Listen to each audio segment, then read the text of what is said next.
Okay, I'll call this Plan Commission meeting for January 29th, 2018 to order. Roll call, please. Chris Elmer. Here. Steve Kraus. Gary Wurzberg. Here. Pat McGowan. Here. Brad Zeman. Here. Ryan Malish. Here. Tim Black. Here. Okay, first item is minutes. Look for approval, unless somebody wants to make a comment. I would move approval. Motion by Pat McGowan. I'm looking at the notes here. I just wanted to verify. Talked about Plan Commission discussed options for moving forward. Members directed staff revise the boundaries. Talked about removing lots 2, 4, 6, 8, 11, 13.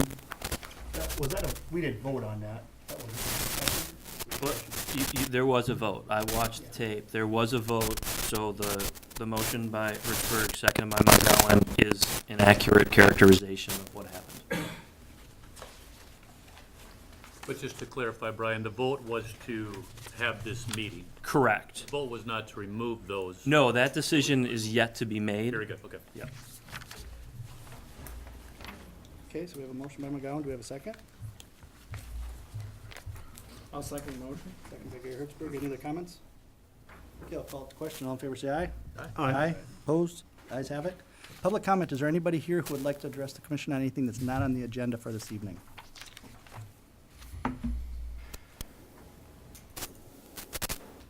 Okay. Moving on then. So before we start, I have a few comments to make and a brief statement before we get started. I assume people are here tonight to provide information and feedback, which is a great part of the government process. Thank you for being here. A few assumptions that are floating out in the community, as well as a petition that I would like to address and clarify my position on. I can't speak for other board members, but can be sure the record is correct. Respect each other and realize people have different viewpoints on what makes sense for our community. Healthy conversation up front and gathering of facts are a very important part of the process. Can everybody hear me too, by the way? If I'm not loud enough, put your hand up or something. All decisions are important, and as elected officials, we go through a process with committees gathering information and making recommendations to the village board. Once the board has those recommendations, assuming all are present, 7 votes are cast, 1 vote for each board member, including me as the village president. Board members cast votes on many different things and look to make the most informed decisions they can for each action. Some of those decisions are more difficult than others.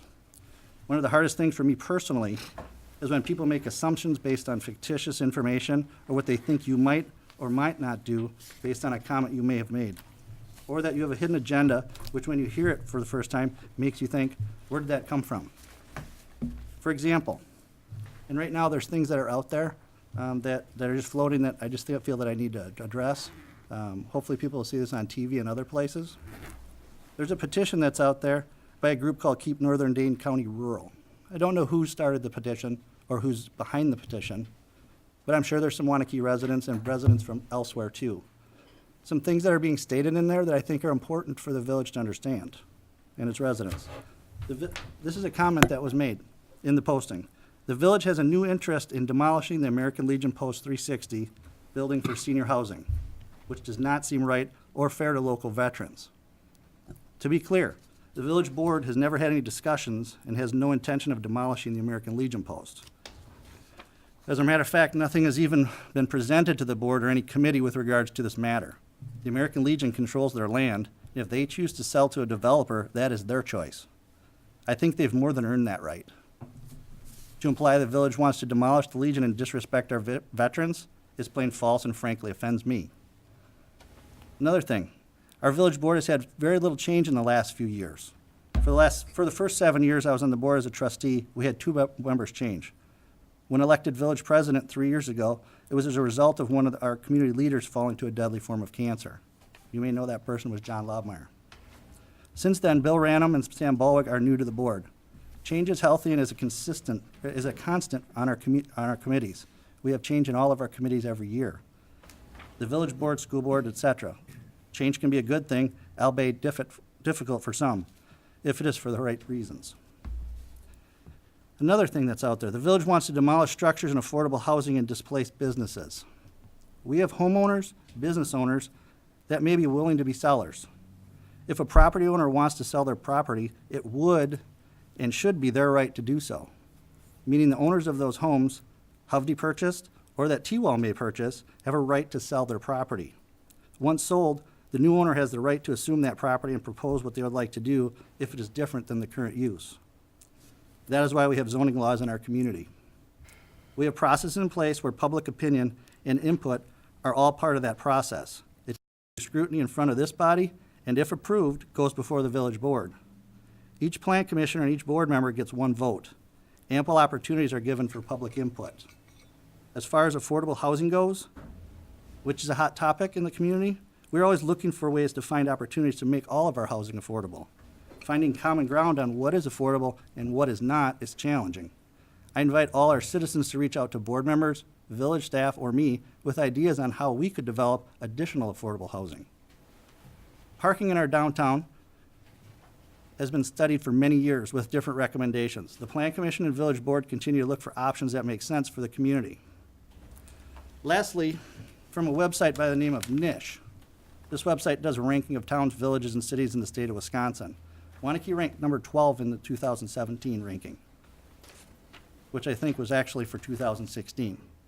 Regardless, here are a few comments from current residents of that ranking. Small farm community with top-notch schools and excellent restaurants filled with friendly people who love their sports. Just a quick hop and a jump from Madison and the Capitol Lakes and downtime fun. Okay, that was 11 months ago. 4 months ago, small-town classic value is what you'll find here in Waunakee, Wisconsin. Friendly people, beautiful parks, and highly rated schools. I've lived in Waunakee since I was 10 years old, and I've just loved it ever since. There are so many things that you can participate in this town. One of my favorite things is the Big Town Festival in July, with great parade and fairgrounds.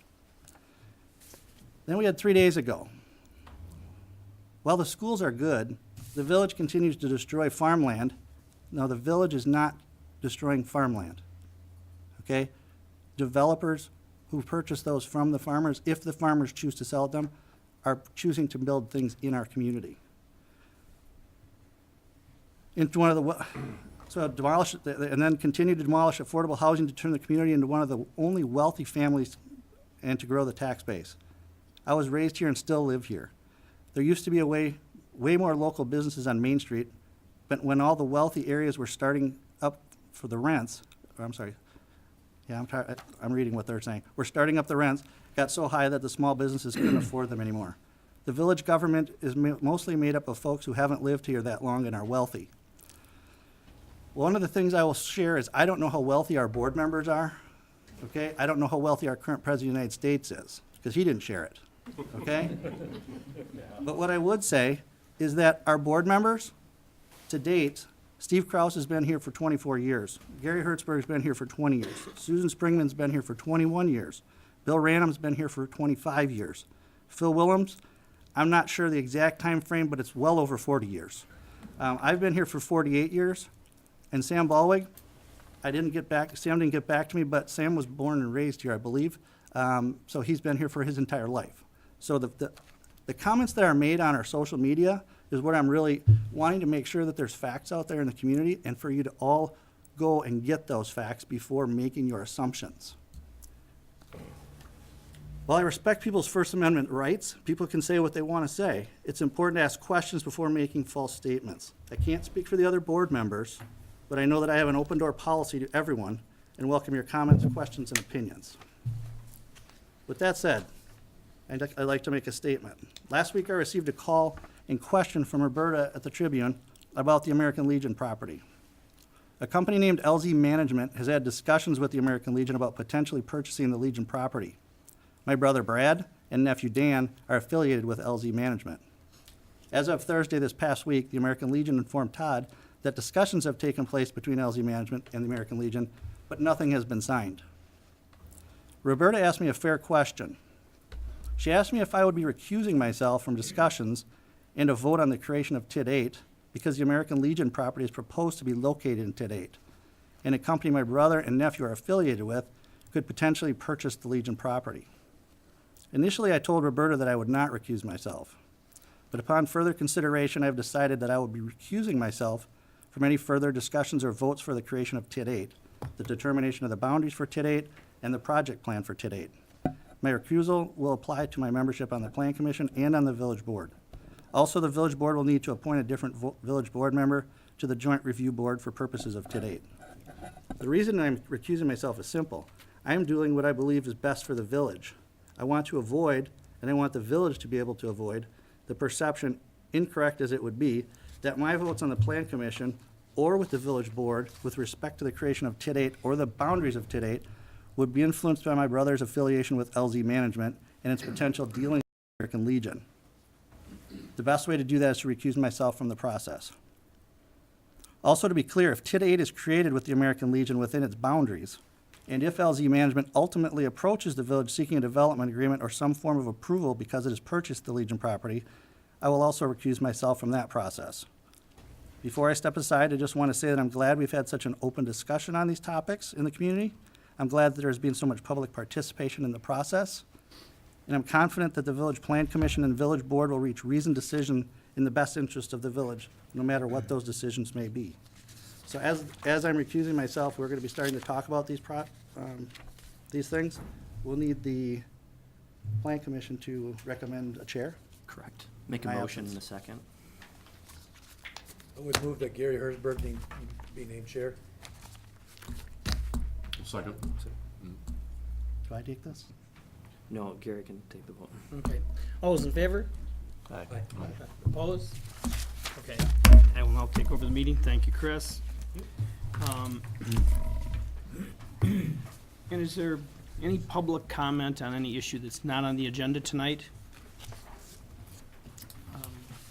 With that, we're going to move on to our table items. Number one is the information and public hearing regarding the proposed project plan, boundary, and creation of tax increment district number 8. And that was a public hearing that was published on January 25th. We have rules for public hearings here. And as you came in, you signed up. If you do want to speak at the public hearing, you need to fill out a card with your name and address, the agenda item, and most of you, I'm assuming, are here to speak on item number 1, which is a TID 8 boundaries. We have a limit of 3 minutes. I think for convenience for everyone, since we have a big group tonight, I think you can just stand right where you're at in your seat. You stand up and you can speak from there. You don't need to go to the podium. So we have a number of comments here. If you still want to fill out a card, if you do want to speak, I think, Tracy, are they still out front? Yep. So you can fill out a card. Brian, do you have any comments? Yeah, I Or think, Kevin? just a couple things, Gary. You know, the project plan has been modified based on direction that we received from the Plan Commission. And so we're gonna have Mike Harrigan go through the revised plan. But first, I wanted Brian, the village attorney, just to go through the legal process and the procedures that we need to follow in order to satisfy all the requirements.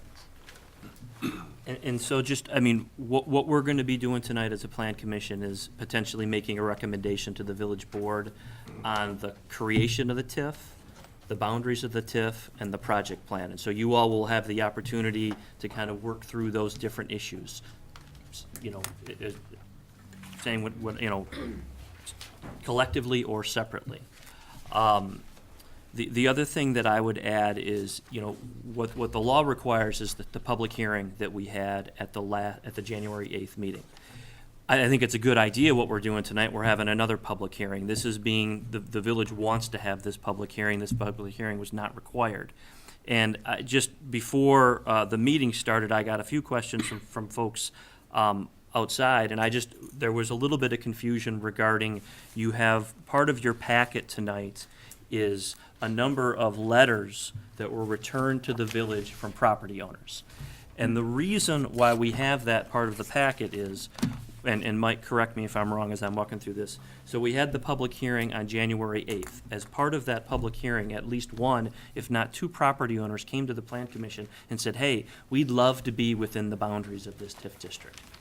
But because their properties were not identified in the initial boundaries for the project plan, we talked to the Department of Revenue and said, okay, what steps can we take to make sure that these people get proper notice as to whether or not they'll be in the TIF?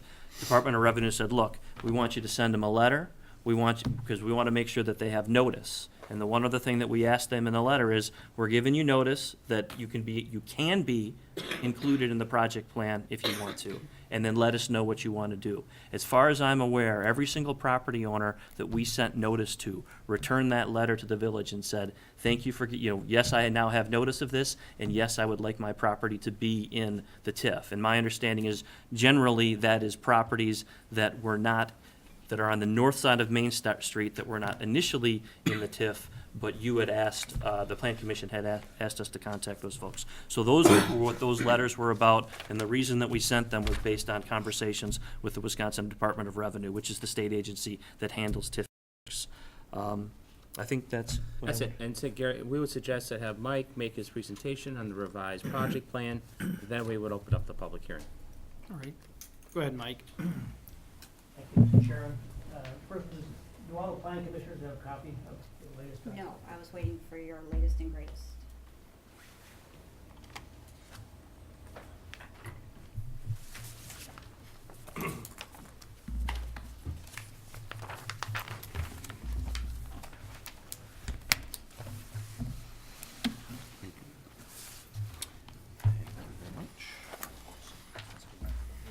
He's passing. And just for the audience, the plan that's shown on the projector is the same thing the Plan Commission members have. And it's, there was some small adjustments made that were revised from that was sent out in the original packet. Thank you. I'm just gonna give, first of all, I'm not gonna go page by page with you in this document. I'm going to go and identify certain of the key highlight exhibits in here that I think summarize what's going on with this document. But before I get into that, let me make a couple of comments. First of all, my name is Mike Harrigan. I am with the firm Ehlers and Associates. And we are consultants to the village. We are the village's financial advisor, and we also do a significant amount of work in tax incremental financing, helping communities create draft project plans, which are required under the law if you're going to proceed with this type of undertaking. What happens when you create a tax increment district is you draw a line around a particular geographic area within your community that you're looking to encourage new development or redevelopment. The values that exist within that boundary are obviously taxable values that have been there for some time. That's referred to as the base value of a district. And all of that property continues to get taxed just like it always did, and all of the taxes that are collected continue to flow to the underlying taxing jurisdiction just like they always used to.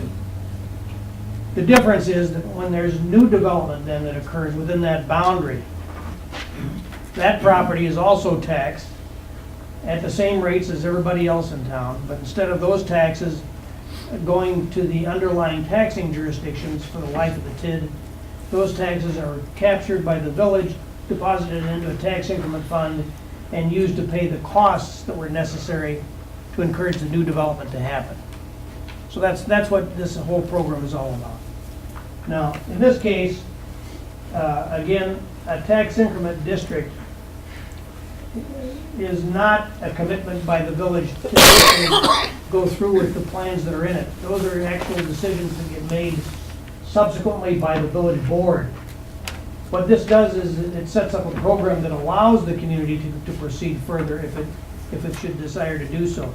There will be separate development agreements that will be executed for each development project that is contemplated within this plan, and separate actions taken on each development agreement by the village board. So what is the plan? What do we got in this plan document? I would direct your attention to the map on page 8 of this document. The first map in the plan. And the shaded area is the territory that is proposed now to be included within this tax increment finance district. As was mentioned, we had a prior hearing about 3 weeks ago on this matter, and there were parcels that were included that the Plan Commission had indicated a preference to have removed And then there were parcels, as was mentioned, that folks had come forward and asked whether they could be included in the district that have now been added.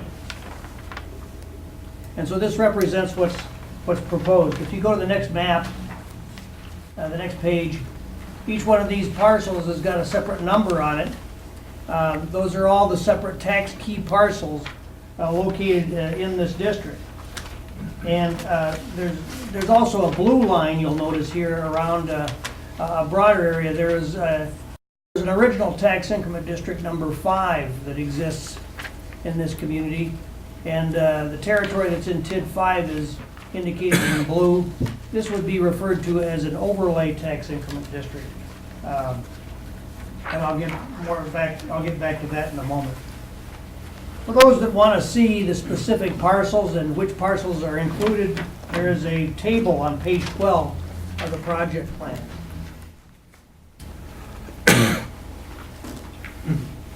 Now, you can't read that very well up there, but I can tell you that on the far left side of this graph is a list of map references. And for plan commissioners, you can reference the parcel numbers to the numbers that were on the map that I just talked about. Go to the bottom of the, scroll down a little bit on this, and you'll see, I don't know if you can zoom in on these things or not, but if you look at the bottom, we got, go back to the left a little bit, acreage. There's a total of about a little over 26 acres of land in this district.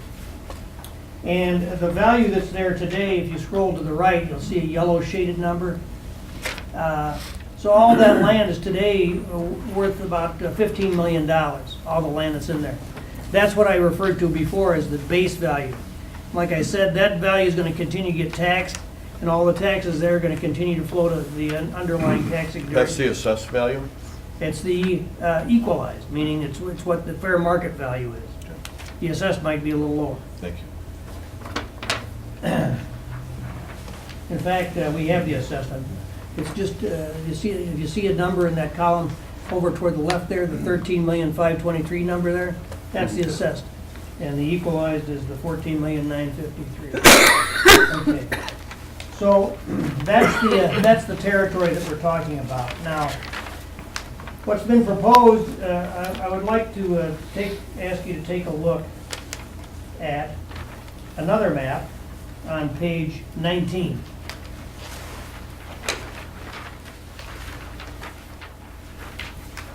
Okay, so on this map, there's some color shading that's supposed to indicate potential for areas of new or redevelopment going into the future within this area. And you can't read it, but I'm going to read it to you. So the purple shaded, the darkest purple shaded, there's 3 of those areas, one on the far left, one in the middle, and one on the right. Those are identified as potential multifamily, mixed use, or senior housing development areas. Only one of those areas is active. It is currently active, and there's only one of those areas that has an actual immediate proposal for development on it, and that's the one in the center. That is the site that's been proposed for redevelopment by the Hovde company. And in fact, the specific plan for that site is on the next page. If you go to page 20, you'll see a site plan that shows the utilization of that site. There are several buildings that are proposed for that site that contain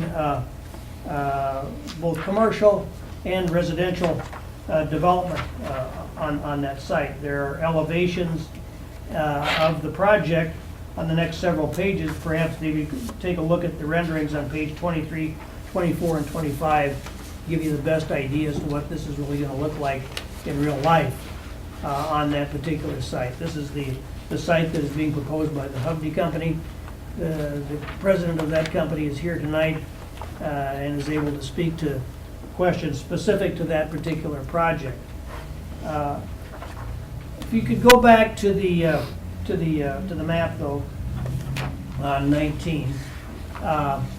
The other areas that are proposed there have other uses that are indicated. The yellow area is identified as potential facade improvement area, so existing buildings could have potential improvements to the exteriors.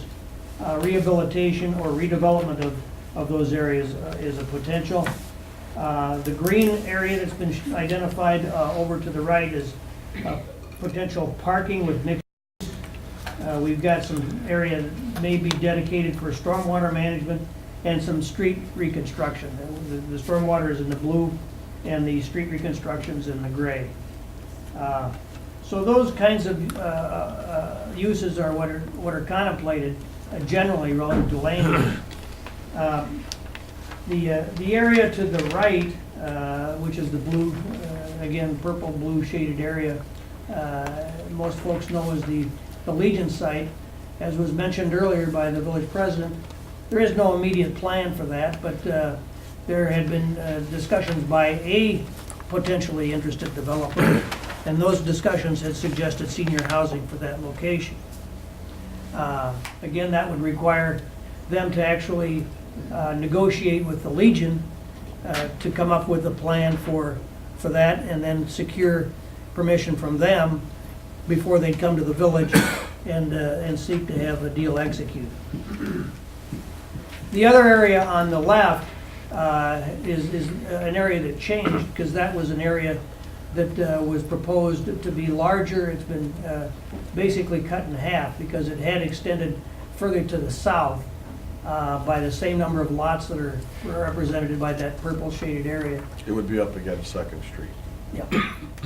And so that, that's been shrunk as per the discussions at the last meeting. That site is owned currently by the T-Wall company. It's under- I don't think that we know what the ownership interests are, or at least, I think my understanding is that it's owned by individuals because that's who the mailings went to initially. Okay. So there's a development interest there, but they're all still owned by the original property owners on that site. Now, in order to provide for some sense of what this plan would yield in relationship to values, if it is fully developed over time, we have another table in here, and that is on page 32.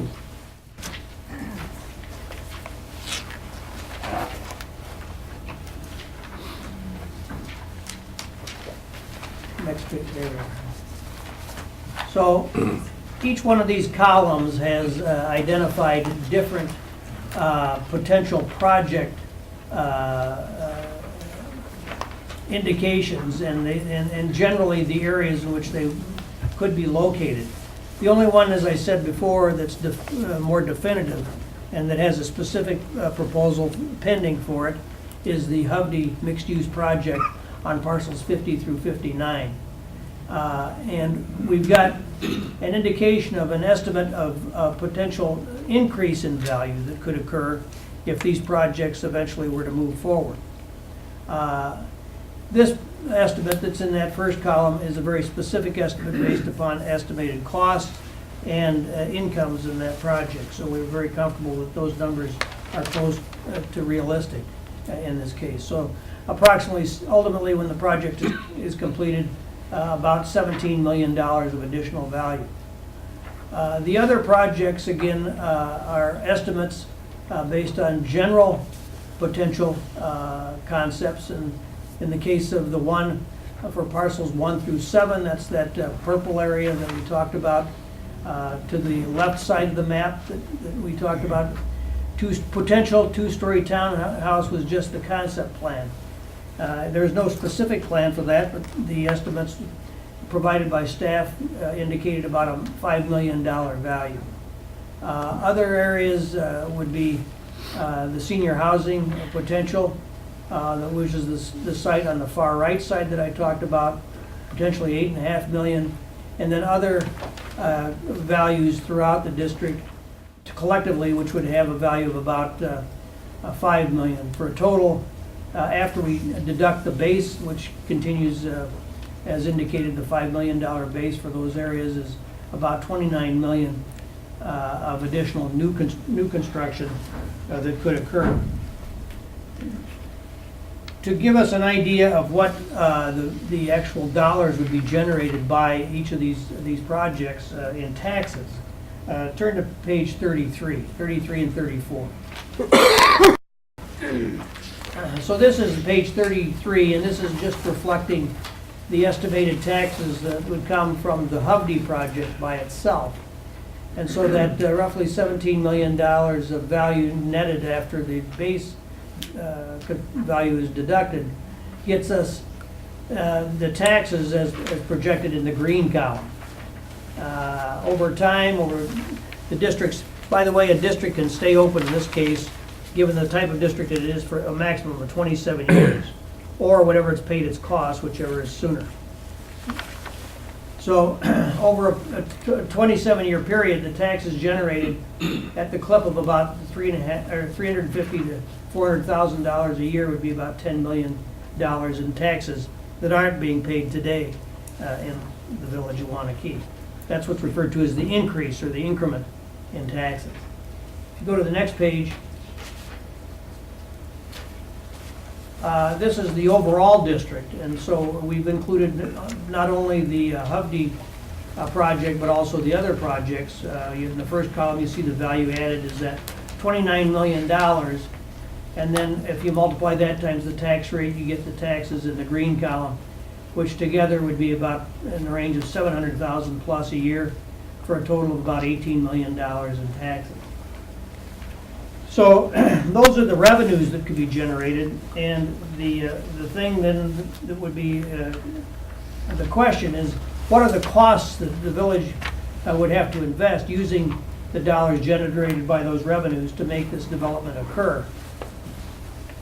If we take a look at the there's a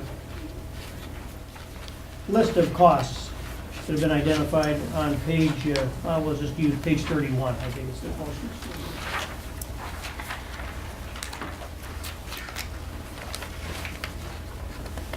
And if you take a look on the left side there, you will see costs. The first two items are costs associated with costs relating to the Hovde project. And there's about $1,040,000 in land, utility, and roadway improvements, which will be financed by the village using its general obligation borrowing power. But then in addition to that, there's also costs associated with the gap in financing for the Hovde buildings themselves in the amount of approximately $4.7 million. That would not be financed up front by the village, but would be instead financed by the developer. And the village would provide a note to the developer to make payments toward that. Would only be making payments in the event that the values were generated at a sufficient level by their project to do so. So this is a form of security for the village, in the sense that if the values should drop, they don't have to make the payments on that particular note. It's a revenue note secured only by the revenues generated by his project. The other costs are estimates and are speculative at this point, but they're our best faith estimate of what it would take to get the other projects off the ground. And there is a variety of things here, from utility, roadway improvements, parking improvements, incentives, and as well as infrastructure. Altogether, you can see that all of these things, if you go to the far right, in terms of the costs, add up to a little over $12 million. When you add in the costs of issuance for some of these things and the carry costs for the couple of 2 years before the time that the taxes start getting paid, the total that ends up having to be incurred if all of this were to be undertaken is a little over $13 million in cost. So the key thing here is that none of these costs get incurred unless there's a development agreement executed by the village at the time that a project is done. When a project comes forward, that's when the details get ironed out and an actual engagement occurs with regard to the specifics of a project. spelling out what the developer is gonna do and what the village is gonna do and what the consequences are if either party doesn't deliver. So with that, the last thing I'm gonna talk about is the cash flow, where it all comes together. So this would be found on pages 37 and 38.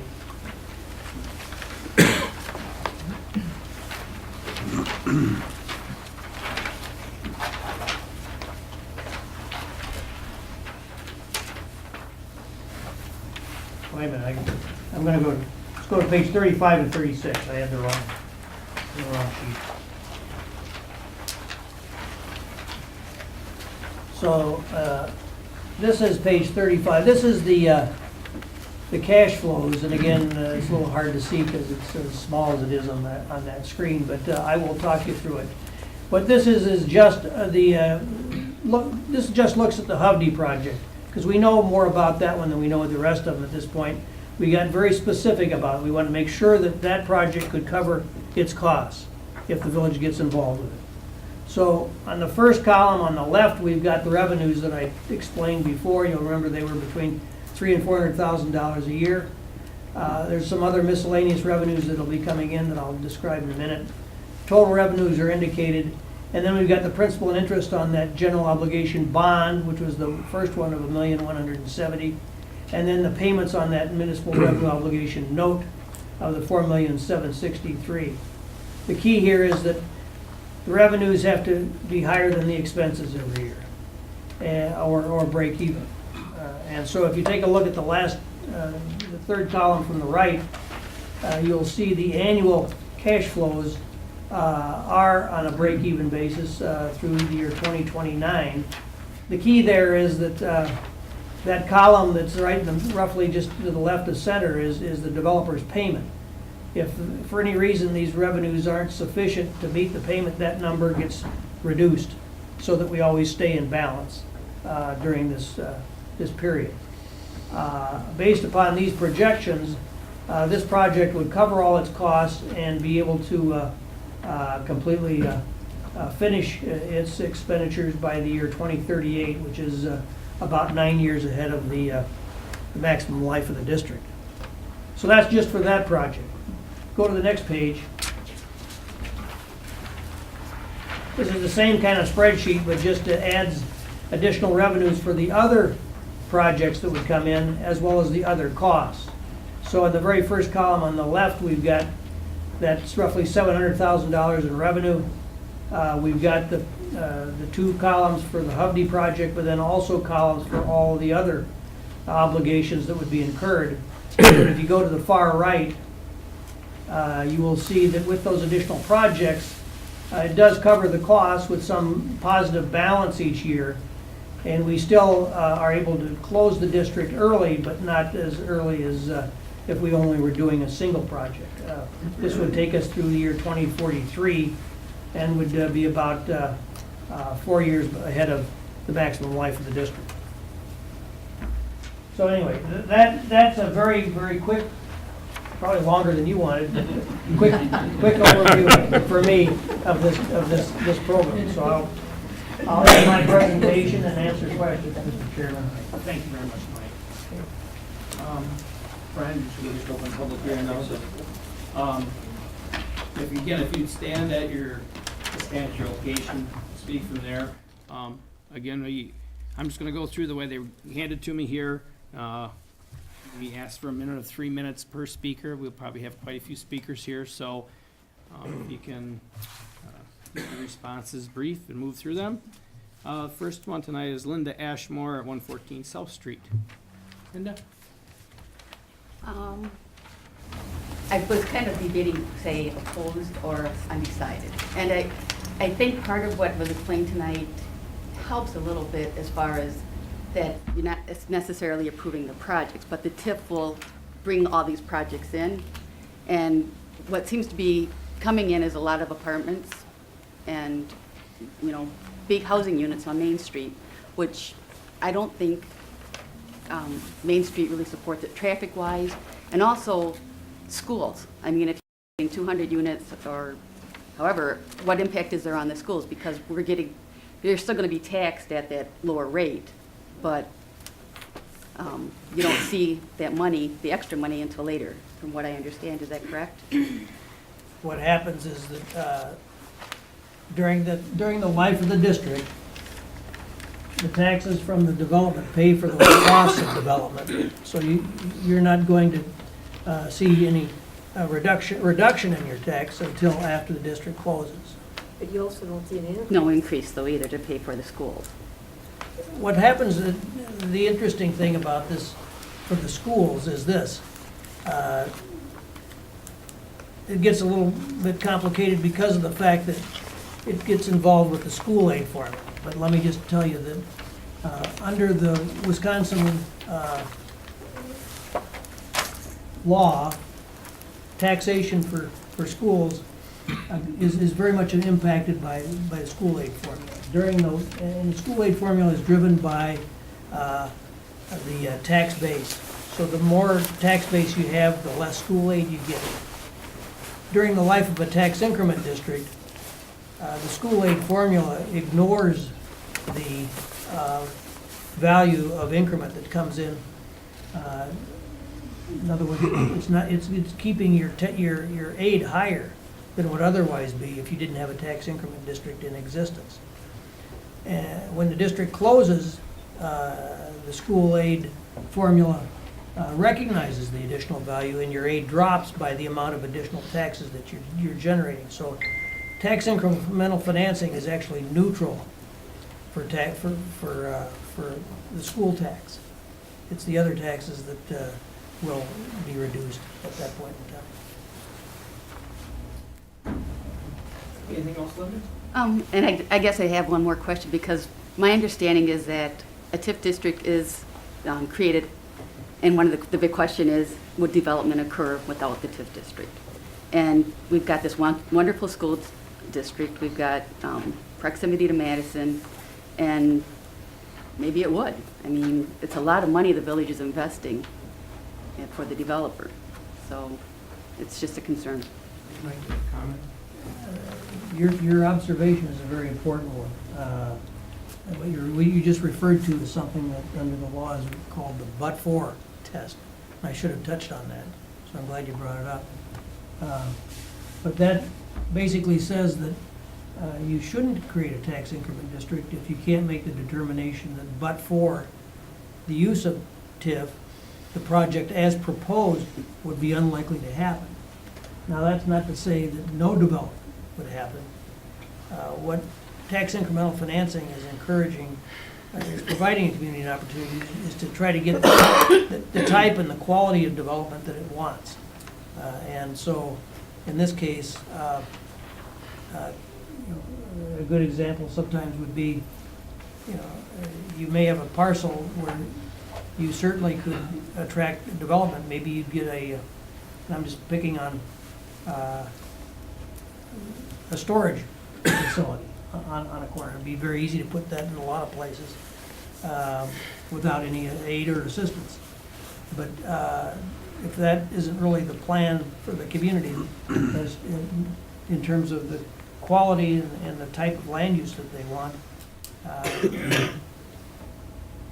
it may take a much longer period of time to attract that type of a development. So this is just an opportunity to use the program to try to get the community to grow the way the citizens prefer. And I went to the listening session, and what I heard at the listening session was people would prefer not to have large apartment buildings on Main Street. Thank you, Linda. Next we have Dwayne, I'm not sure if I can pronounce, is it Wagner or is it Wagner? Okay, Dwayne. Hi. I'm in favor of the Terrence Wall, and I've been a lifetime resident, and I own the 207 and 211 residence on 2nd Street.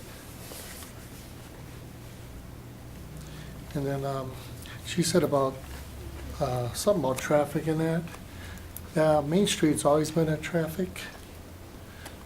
I think it actually got worse with the roundabout. So bringing anything else, I don't see what difference than it has been in the past as far as traffic. Thank you, Dwayne. Next is Patrick Murphy, 205 West Second Street, in support. I'm in support of T-Wall's project. With that included, having Second Street part of the TID. Yeah, the traffic's gonna be traffic. You can't stop. But if you want a vibrant downtown, you need people to come down to shop. And if you don't have people downtown to shop, you're gonna have what we've had for many years, vacancies.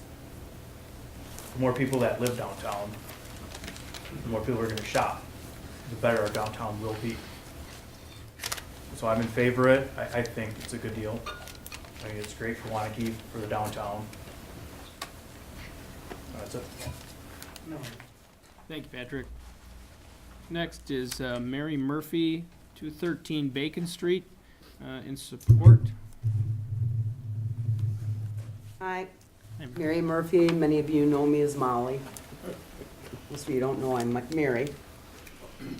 I own 205 West 2nd Street. My husband and I bought it 37 years ago. We paid taxes on that property for 37 years. We've never been behind. We have had 3 children go to the Waunakee schools. Don't pay for that. My husband was a board member for over 10 years. He was also on the Plan Commission. Jeff Murphy, some of you may or may not know him. I spoke to him today. He had a massive brain bleed a year ago, and he's in assisted living, but his brain still, works. And I asked him about this, and what he said,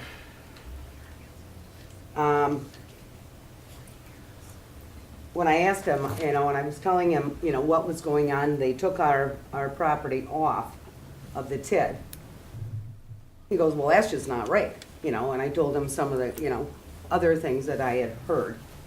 And because he has been on the board for many, many years, or had been, and the Planning Commission, I respect his opinion. Why we were taken off, I don't know. Must have been in work for quite a while. And if we're not in the TID district, as was written in the Tribune, some knowing citizen, so those historic homes, well, I have a picture of my historic home when it was just built in 1910. Believe me, it's nothing. If you put the little tiny porch back on to my house on 2nd Street, there it is. It is not anything wonderful by any means. These homes on our block were built by very frugal Germans, kind of like your little row houses. And so a TID district, be nice for T-Wall, but it'd be nice for me too, so I could restore it to its, historical splendor. Thank you. Thank you, Mary. Next, I have Maria Pratt at 1000 Wexford Drive. She's undecided. Pat, there's no R in there. Oh, okay, sorry. Many people stick it in there. I had some of the same questions, concerns about that many apartments on Main Street and whether there is enough supporting study to show that those apartments will actually be filled once they are built in there. I recall the time that the condos behind Walgreens were built, and then we had a major problem with the economy, and those condos, many of them stayed open and prices kept dropping and dropping and dropping. I would hate to see something like that happen. Do we actually have interest in the kind of population that would want apartments on Main Street in Waunakee? And when you add up the 2 projects, you end up with 376 units.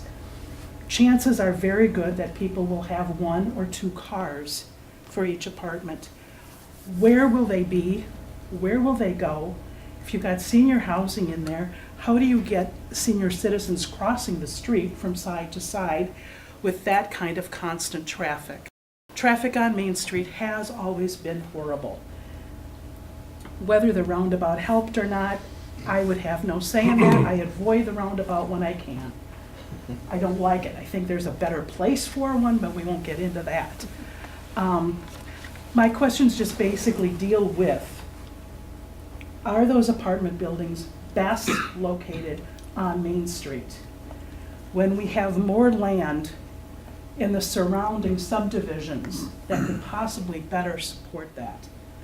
Just questions that I would have, and I would hope that this committee and the board in general will be looking at those types of questions. Thank you very much, Maria. Next, we have Art Barbian. I don't wanna speak, I put that down wrong. Oh, okay. All right. Sorry, no problem there, Art. I'm just listen. All right. You can be a listener. That's excellent.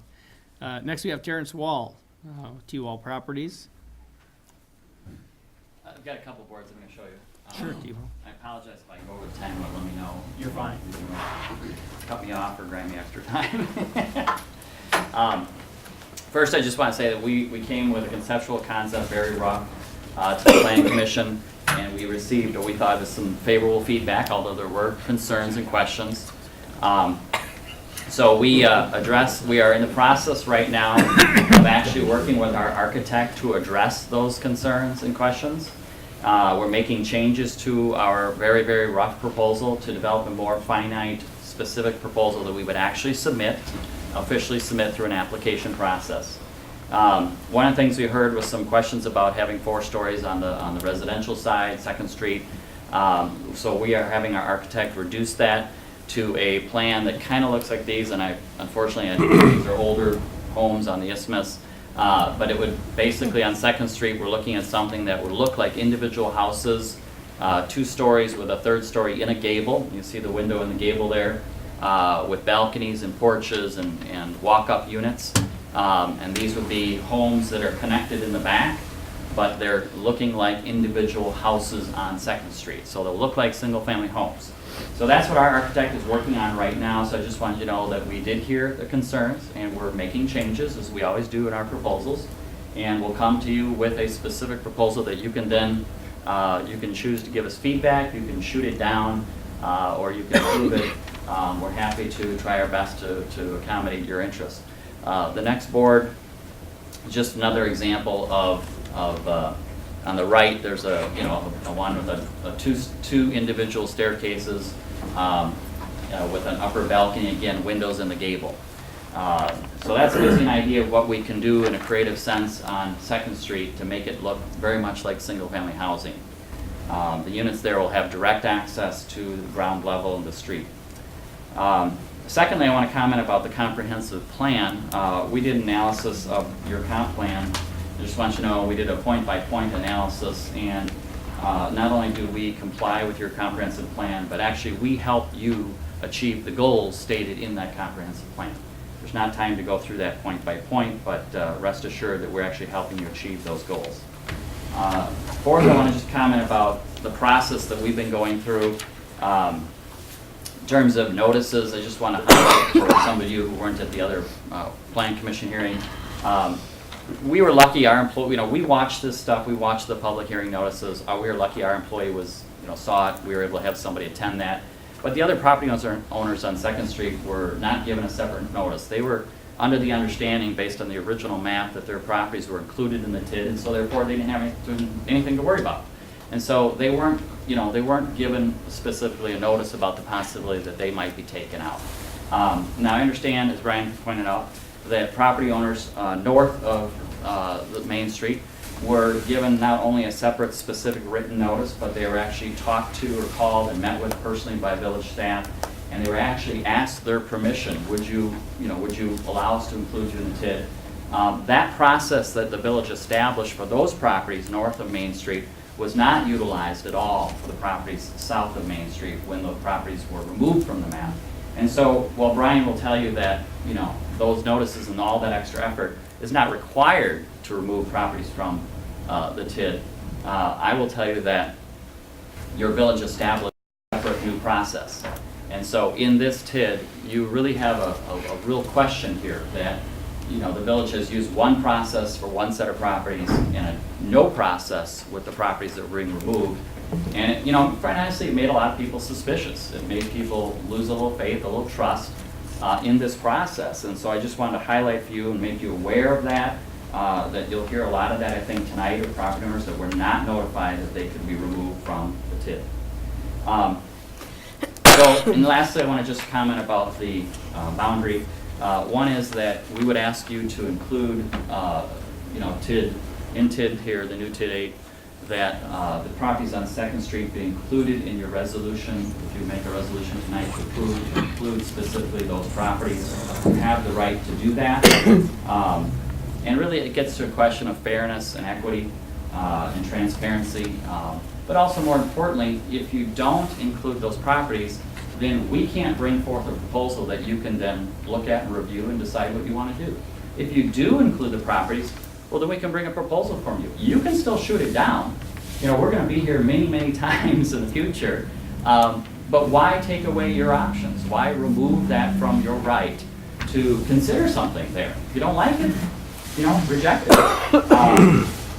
But I would say that, once we actually submit a proposal, remember, we haven't actually submitted an official application, and so it's a little bit unfair to strip out half of our properties and then say, well, take it or leave it, especially when those property owners weren't notified. But more importantly, I do want to highlight what Representative Ellers said tonight.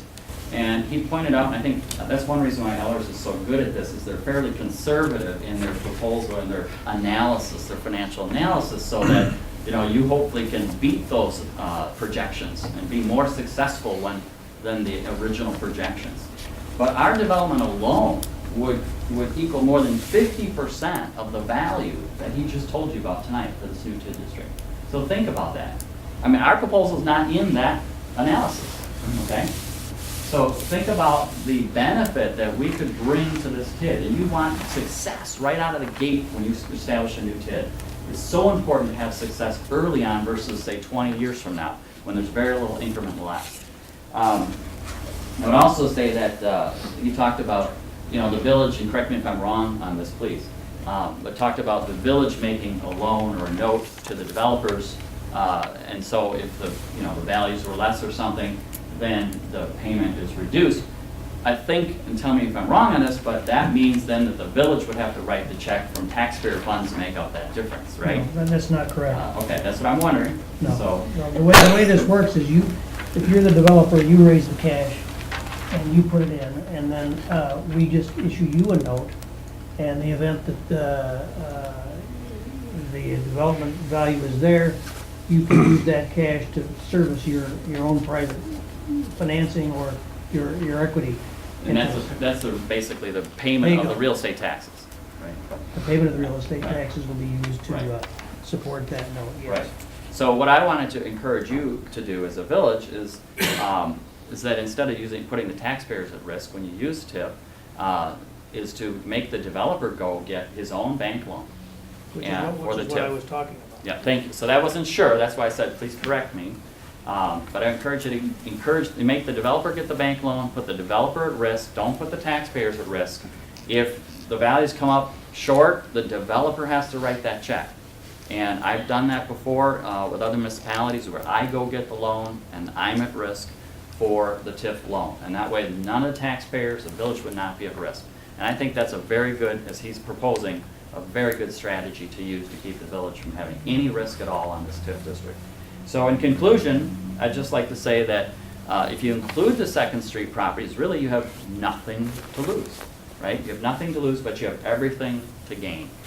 So thank you for taking the time to listen. Appreciate it. Thanks, Darren. Next is John, I believe it's Hepner from 2585 University Avenue. Not speaking. Huh? Not speaking. Not speaking, okay. Support. There we go. Next is Michael Schaefer, 201 West Second Street. Support. Yeah, I'm just here, I'm in support of the project. I've owned the property for 33 years. I've lived in Waunakee 40 years. My wife's a lifelong resident. I'm just mainly was concerned about not being notified that we were being taken out of the project or out of the district. I see that you took 6 6 properties out and added 23. And you were saying that those people requested to be in. You know, we didn't have no choice in ours. I mean, we were just kind of dumped on, I think. And I didn't know what the reasoning for eliminating our properties was. Do you want me to comment on? Sure. Again, let me clarify. The reason why we had to provide the notices to the individuals who are north of Main Street is because they did not get the original notice letters that everyone else got, that all of the people on Second Street would have received. They didn't get We any. never We don't received get any. that. Yeah, you would have, We got the No, letter Not for the on initial, meeting. no. Never got any letter. Nope, Nothing. we got the Mine, letter so- for the meeting. yes, you all would have received letters indicating that your property was proposed to be included in the TIF district initially. So if you look at No. that, No, we didn't. well, then I'm gonna have, well, then we'll have to talk. And my understanding is that, my understanding was that if you go back to the proposed project boundaries for the January 8th Plan Commission meeting, every property owner that was proposed to be in the TIF district received a letter from the village. That's my understanding. Main Street. Okay, well, Main Street did I'm not.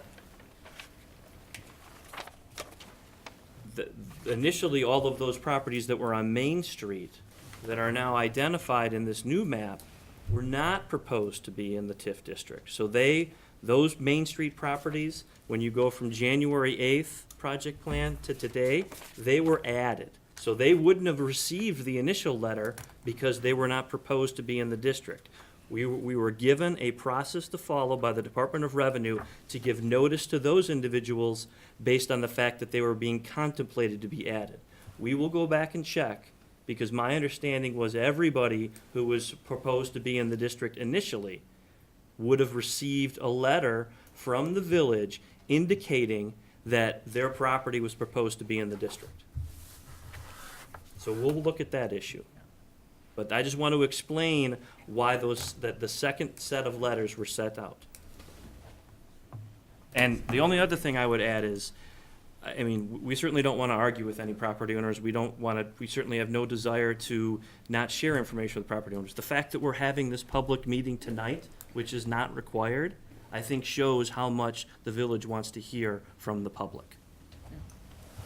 Good, Michael, you. Well, also, I'd like to say, I mean, you know, by taking those properties out, I mean, it's pretty hard to do any type of a project on the Main Street side of it. Looking at, you know, you're looking at maybe 2 acres of land. I mean, that doesn't leave any development out there much room, so. Thank you, Michael. Next, Larry Kipley, 5910 Lima. Poma. Poma Drive, yeah. I live out in the country here, just west. Happen to own a bunch of property in town here, and happen to be an owner of 212 and 214 West Main.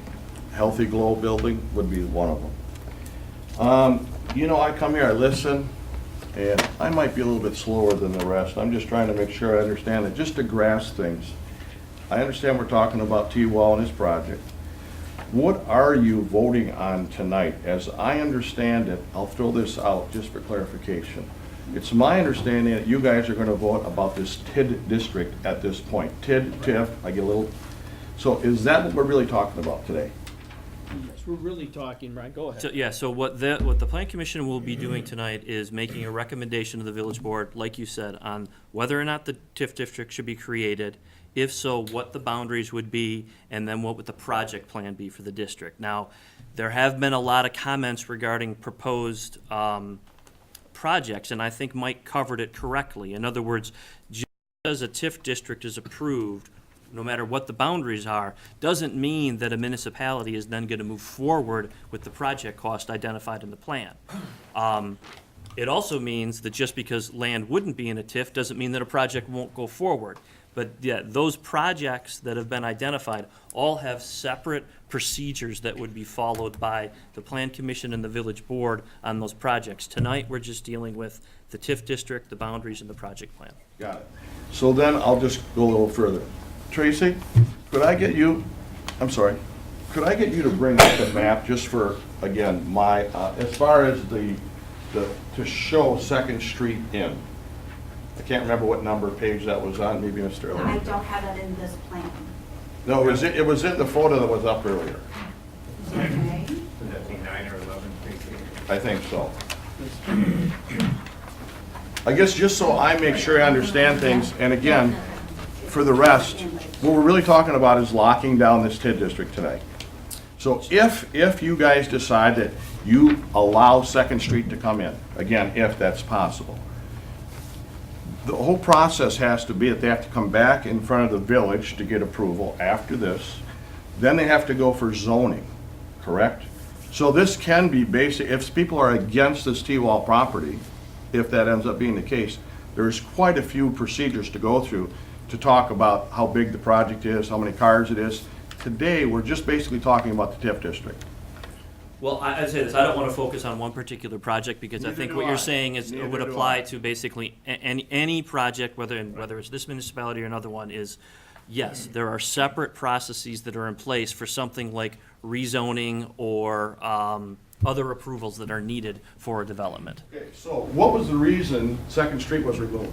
Well, so that is gonna be, I mean, if I may, that is more of a question not for staff or for legal counsel. That's something that the plan commission needs to contemplate. I think it's a valid question, but I think that would be something they would need to address during their discussion, which is gonna take place after the public hearing ends. Okay. We'll get there. So there was obviously a fundamental reason to Yes. do so. Then if you also would look at this, I guess if you kind of envision, and again, this is me looking at this, I was involved with the Hubby property, had some other things involved with some prairie living. I was not involved with the big apartment building down in Waunakee there, across from Summit. But what's the common thread? They cross the alley. Footprint size matters. If you're thinking you're gonna go ahead and put a retirement center in this area that I'm in, I think you're gonna have a little trouble getting your parking and everything else, as I understand it to be. Someone can argue that with me, but a protocol has been set. It appears to me you need to bring this back in and have the footprint to make this viable. Otherwise, I think I could give them the land and it's still ain't gonna work. That's a sidebar. Once again, what do we have to lose by bringing this back in? Are you out anything? Does size matter in the overall project? I think you I'll ask you to bring this back in, and they have to go through a whole bunch more hurdles before it ever gets to be built. Is that correct? Yes, you're absolutely right, Larry, and that's why we're having the meeting Then tonight. I'll sit down. No, but I appreciate your comments. Thank you. Thank you. Next is Mary McNulty, 203 West Second Street. Okay. I wrote everything down this time. Okay, so in looking at the maps, there was the original map that was on 12/11, at the 12/11 meeting, which included, in the proposed TIF, it included the north side of West Second Street. Then all of a sudden, on 12/20, a new map was made to exclude us. When we talked at the meeting on the I keep on wanting to say it was the 29th because today's date has been so ingrained in my head. But when we talked at the last meeting, I was here at that meeting, you had both maps up. Today I come in and you're only talking about this map that was proposed on, that was printed out on 12/20. So I'm like, okay, so I was under the impression when I left the last time that you had voted to just kick West Second Street out. I didn't realize that it was just to meet again. And so I went home and I didn't sleep all night because I want this. I want my property to be included in this TIF. I want this project that Mr. Wall has going. Many people talked about their historic homes. I looked into the state and the federal historic home websites. There is no way we qualify. There are qualifying factors. We do not qualify. If the city or the village wanted to create a historic district, that still would take an application, and you still have to have qualifying factors. As Molly said, these are not historic homes. They're old, worn-out homes. What Mr. Wall is able to bring to this, I was under the impression that whole meeting, that everything that was presented there, especially the plans for T-Wall Properties, was what was gonna happen. It was gonna be 4 stories and all of this, when we were told something else. And in speaking with him and knowing what he's done in Middleton, which is the, just on Parmenter Street, the Middleton business area, all those cute little cottages and stuff, he kept the integrity of downtown Middleton there. And that's what his plans are here. A comment was made at the last meeting that somebody wanted to keep this a small town quality, not let it grow. Why then allow all of the subdivision spread? And then why in the world, if you allow that but don't allow the downtown to grow, why would these people that are paying $500,000 or more for homes want to even come in and support this town? Why? I've lived here 33 years. I've lived on West 2nd Street 30 years. I've owned the house for 30 years. 30 years. I was there too. There's sewer problems. We had our sewer redone from house to street, and there's still sewer problems, but When they not because of redid the my road. sewer. It's from out in the road. I still have to flush my pipes out about twice in the wintertime. It needs to be taken care of. I'm not happy that this process, as much as I respect the fact that you are under the impression or said that letters were sent out, but when you have all of these owners saying, we didn't receive a letter, we didn't receive a letter, okay? We did not receive letters, and that is kind of, we felt disrespected allowing the other areas. There's one little comment I'd like to make too. I got cut her off. Wait, just let me finish, because your name is gonna come up. We'll get you next, Mike. Traffic has always been bad. It's been bad for 33 years since I've been here. I agree with, well, if people would pay attention to what the speed limit is on the circle, then it wouldn't be too bad, but nonetheless, it's always gonna be bad. That's the way downtowns are, whether or not you live downtown or not. Look at Willie Street, look at all of these different areas. I look at all of these nice little neighborhoods in cities. I mean, it's always gonna be a problem. And then the last thing, I don't wanna be left in limbo, like I said the last time. If my area is not included in this TIF, I'm kind of screwed, because the whole area now knows that that could be a future area to be developed, whether or not Mr. Wall does it, further, whatever. If it's not included, I'm not gonna be able to sell my house. So I don't wanna be left in limbo. I've got to do projects so that this man can get around in our house and on our property. And we put those aside because we agreed to sell our property.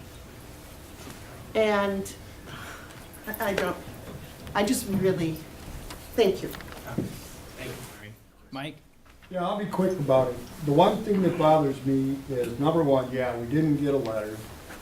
And number two, we were in and then we're out. And the other thing is, my access to my house is an alley. So if they only go halfway, what happens to my home access? Yeah. You know, you do the project on Main Street, I've got nothing. You know, there's no driveway from Second Street. And the traffic has always been bad on Second Street. Both main and The second. fire department was there, the EMS, the police. We got rid of the police and the EMS. Now we just have fire trucks. And Okay? school traffic. And school traffic, of course, and semis, who are not supposed to be using it to begin with, because they want to get around the roundabout that's too small. And Main Street are two state highways. That's all there is to it. You know, you're gonna have heavy traffic on it. Had we fought that roundabout and put in proper stop and go lights on that corner, it could have been, traffic could have been regulated. You know, and I've heard people say, well, you can't get across Main Street to turn left. Well, try going out there at 8 o'clock in the morning. You can't turn right because of the traffic. It's a steady flow. So I guess that's all I got to say about it, but I'm for it. I'm for the project. I think it should be done. It looks like it's going to be something that could be useful.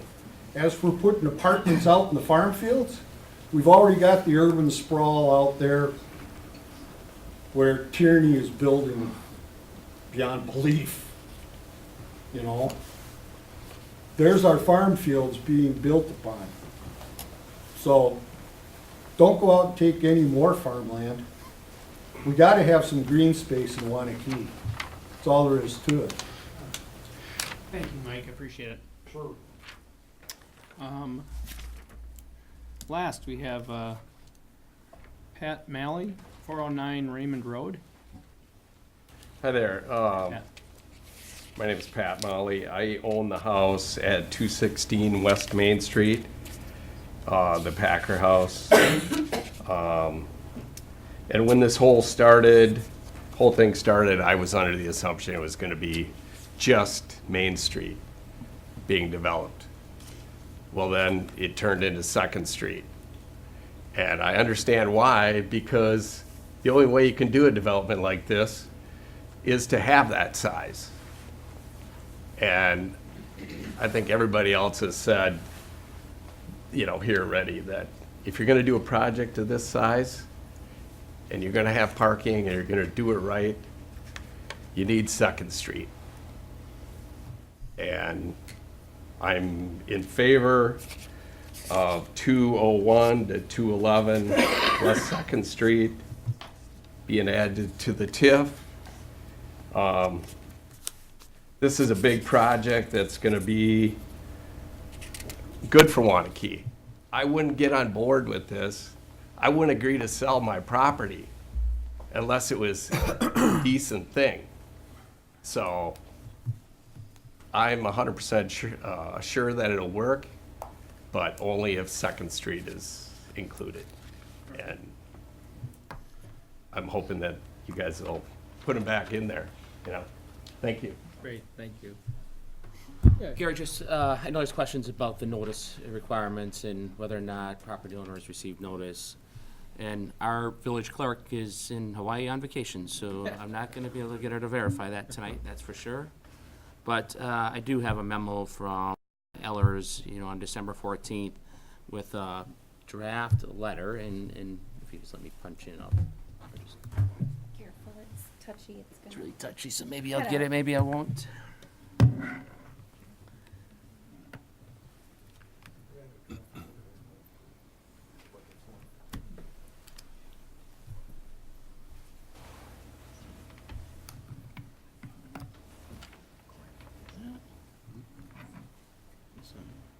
Funky things. So there was, so the letter would have came from the village clerk, and she had the spreadsheet that was put together with her staff, and then it was based with the tax ID number, the property owner of record, and all those property owners within that boundary that were included on the spreadsheet would have received this letter. It looks like it went out between the December 14th to December 2017. And we will need to verify that. I mean, without verification of that, we'll have other issues that we're gonna have to deal with. So over the next, when Julie gets back, our village clerk will get verification that those letters were actually sent to the property owners. You said 12/14 and when? I'm speculating. The draft letter is dated between December 14th to the 20th, and the memo from Ellers and Associates was December 14th. So I suspect that the clerk sent it out the week of the December 14th. And I do know a Main Street owner that got it, but I don't know the Second Street owners that got it. And the properties on Second Street were included in the boundary that was posted for the public hearing. They were included in the spreadsheet that was of record. And so it'd be my expectation, unless she failed, and that would be a pretty rare thing for her not to follow through on her, village clerk duties and sending out those letters. All right, Kevin. And any other comments? I just have one more question. Since this is an overlapping TID, what happens to the original? I mean, when does that close out versus if they're already in the original one and then they're gonna be in this one? That's a good question, and we do have, I don't want to plug that. Get your thing back on, but in the plan, we do have the answer to that, and Where can we get a copy of that plan? right here at Village Hall. In Because I fact, haven't been able to download anything. It just keeps on reading. I'll give you my copy. It's a very large document. But we have two spreadsheets in here.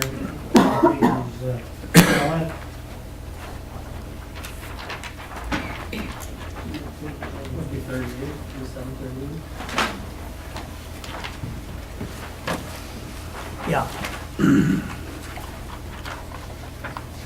These, page 37 and 38. And this is the existing tax increment district number 5. Basically, what we ran it both with and without this district. It closes the same year, 2028. So there's really no impact on the existing underlying tax increment district number 5 as a result of overlaying this. The problem here, the reason why the village is considering the overlay is because tax increment district number 5 was created a number of years ago, and there aren't enough years left in that district to enable enough revenue to be captured for these new projects. So you couldn't do these projects under tax increment district number 5. If we could, we wouldn't create this new district. We just amend the old district. So we're really not taking anything away from the new district, because you couldn't create these projects within the new district at this point in time, given the amount of time that's left, and have the same level of success. Any other comments? One more. Go ahead, Larry. Again, I'm learning, right? Yes. So as I understand this, you're gonna vote tonight if the second, if it's gonna go with Second Street being taken off, correct? Well, we'll have our discussion whether to include include other areas or ones that have asked to come in, or second string to bring it back in. That'll be our discussion. Sure, I guess it's my policy. Go ahead. Oh, I was just saying correct. But just to be clear again, I know I've said this before, so I hate to repeat myself, but I mean, I don't, because I make a meeting go a little longer and attorneys like to talk. This is just a recommendation from the Plan Commission. The decision will be made next Monday at the board level, ultimate decision. Understood. Then a question for either of you. It appears that we can't prove today or tonight whether this supposed letter went out to Second Street. If you're gonna vote no on this tonight, you're gonna drop the gavel on that. Is that something that can be done? Number one, before you answer. Number two, if you vote yes, it doesn't matter. Jerry? Yeah. We've been doing a little research over here. Yes. And we do have an email from the village clerk, from Julie Helt, to a number of people, including myself and Tracy and some people from Ellers, I prepared and mailed the letters today. I've attached lists of the property owners of letters and a copy of what was mailed. And I do have the listing of the spreadsheet that she used for the mailing, and the Second Street properties were included. Okay. I'm not a Second Street property owner, so I'm not going to be involved there, but I thought I could make your job easier. Didn't happen, maybe. You're on the list, Larry. Not on Second Street anymore. Okay, with that, if there's no additional comments, we'll close the public hearing. And Kevin, I don't know if you have any comments? Yeah, I think, in terms of, and Brian can help me out too, or Ed, in terms of what is proposed in terms of the district is what's there. You certainly have the option. I think the only thing that, it depends on what you guys want to talk about, is whether or not to add back in the Second Street properties. We'll need to verify that this email that I got, that actually took place in order for us to proceed and go forward. But you certainly have the option of adding the additional properties that we've made contact with, and we've had written notification of those property owners on the north side of Main Street who want to be included. And correct me if I'm wrong, Mike or Brian, you certainly have that right as well to include those properties on Second Street, because they were, if in fact we can verify it, they were properly notified that they would be included as part of the plan. I mean, this map was only based on input that we took from the last Plan Commission meeting. I think we got, at the staff level, or we thought their consensus was not to include the properties on Second Street from the Plan Commission. If that's the case, or if we didn't understand you right, or if you've had a change in mind, those are certainly acceptable reasons to include those properties now. And the other people that have requested since the last meeting to be included, we've received correspondence back from them. Correspondence, a signed letter from them. Actually, 100% of the ones that we asked have signed and asked to be included. I think a couple of comments that I think you also heard from maybe Larry or T-Wall is accurate. I mean, the zoning on the Second Street properties is residential, and that's something that's going to have to change to move forward with a particular project if it's going to change from single-family residential. You're not making that decision tonight. You're only giving yourself some options open, and I think they spoke pretty well to that fact. Maybe Pat, we'll start on your end. Yeah, this is an awesome public process. 3 weeks ago, we were ready to approve this plan with the Second Street properties in it. And just as many people who are here tonight talking in favor of that were here 3 weeks ago talking against it.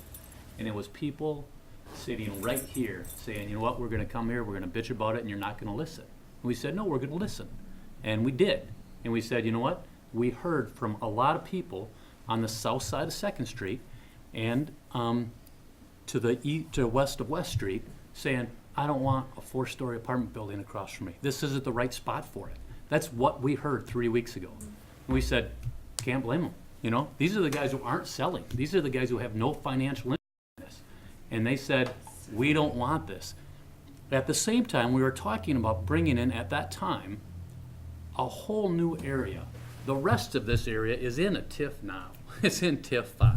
And now we're just doing an overlay with every area except for the Second Street, the additional space in Second Street. That's why it was easy in my mind 3 weeks ago to say, gosh, neighbors don't want it. And we put so much weight in what the neighbors want every time we do something like this, almost to a fault. If the neighbors aren't for it, we'll say, gosh, guys, I know maybe it makes some sense, go work with the neighbors. What I heard tonight was a willingness to work with the neighbors. That I wish the folks on the south side of Second Street were here to hear this, because the guy who sat right there and said, you're not listening to me, is gonna, watch this someplace and say, guess what? I wasn't there to bitch, and they didn't listen to me, and they included it. When 3 weeks ago, they listened to me and said they didn't want to include it. So that's the hard part. When those guys saw 4 stories, understandably, they said, we don't want it. And we, as a committee, said, well, we were ready to approve it, but now we're not gonna, we're gonna go back and do something else. So super happy to hear that the developer is willing to work on what the community really wants in this area, not just, throwing out something that I'm sure would be, financially a good thing. So, to be honest, I'm conflicted, because we had a group of people here 3 weeks ago that were against it, and we got some people, and I understand, they're the people who are here tonight, are the people selling the property, are for it. There is a compelling argument made to say, guys, you'll have another kick at this cat, even if this is included in, and I understand the difficulty, if it's not included in, of trying to bring it in at a later date is substantial, and trying to create a whole new TIF district, TIF 9 for, half a dozen properties is a difficult thing. So I'd love to hear what other people have to say, but understand the reason that this was taken out when it was ready to be approved 3 weeks ago was directly because of the comments that we got at this meeting. Brad? Thanks, Pat. As many of you know, I'm pro-development, and I'd like to see this growth, and to have this opportunity to have 3 quality developers, now this LZ management that we heard about tonight coming in, doing some really good projects in Madison, putting some strong, lasting projects in town, realizing that they're in this game as well. And then T-Wall and his team tonight, unbeknownst to anybody, showing us storyboards of these nice 3-story little gables up top, and already being proactive to the conversations that were had at our last meeting. I thought that was pretty impressive without us even going through. There's been so many surprises here tonight that, my head's kind of spinning. But as I talked about last time, I am a developer. I've used TIF on 2 different projects myself.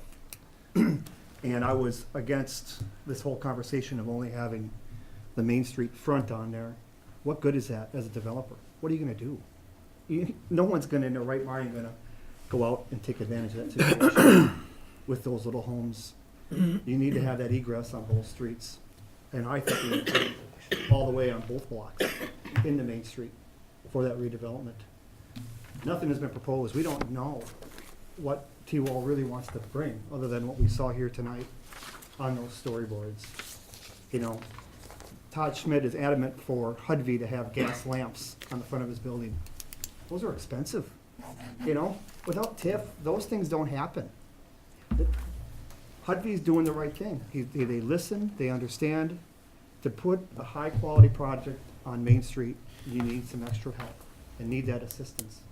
And to be pro-development, pro-growth, to be one of the Main Street cities, to have this prize, we talk about these stats, we need to continue to keep on putting money back in to Main Street. We don't want to be a ghost town. I don't want to be a bedroom community. I want to be a community that we have a lot of lights on and people walking up and down Main Street. We want more businesses. We want more restaurants. We're not going to get that if we don't have more families and more young individuals living downtown. I've talked to other business owners that have been struggling to put a business in Waunakee because there's not enough housing or enough housing stock for young individuals, young professionals. This will bring that. We had that study, ironically enough, by the Dane County group that presented that study prior to T-Wall and Hudvee presenting. I mean, it was glowing about our lack of housing for young professionals. It was almost like a setup. All of a sudden, they give the study saying that we are way behind on our housing stock. And all of a sudden, we get this surprise presentation from Terrence Wall. And we get this not surprise, but Mike Slavish and his team has been talking about this project for a while. LZ Management now is on the board to bring in some more housing. I truly feel now, after hearing these conversations, make this full. If we include that into the TIF district, it doesn't mean it's going to happen. There's a lot of work as a developer to rezone and replan. All right. Thanks. Brian? Well, I don't know how to sum it up, or my thoughts are much better than what Pat threw out there. I thought he hit it pretty well. The tone of the room last time, obviously, was night and day to what it is right now. So I'm glad this voice is out there now. I wish the other voice was here too, so we could all sort of hear this at the same time. And just to further that, there was a listening session about the same time. I wasn't able to go to that. Chris reported back some of it. And it was actually with a similar tone that we had heard then. Just flat out, public was more or less against it. So, you know, I think that was the decision, that was the sort of the guiding light, so to speak, and in the call at that time. That said, right as far as, you know, including it moving forward, I'm certainly not opposed to that.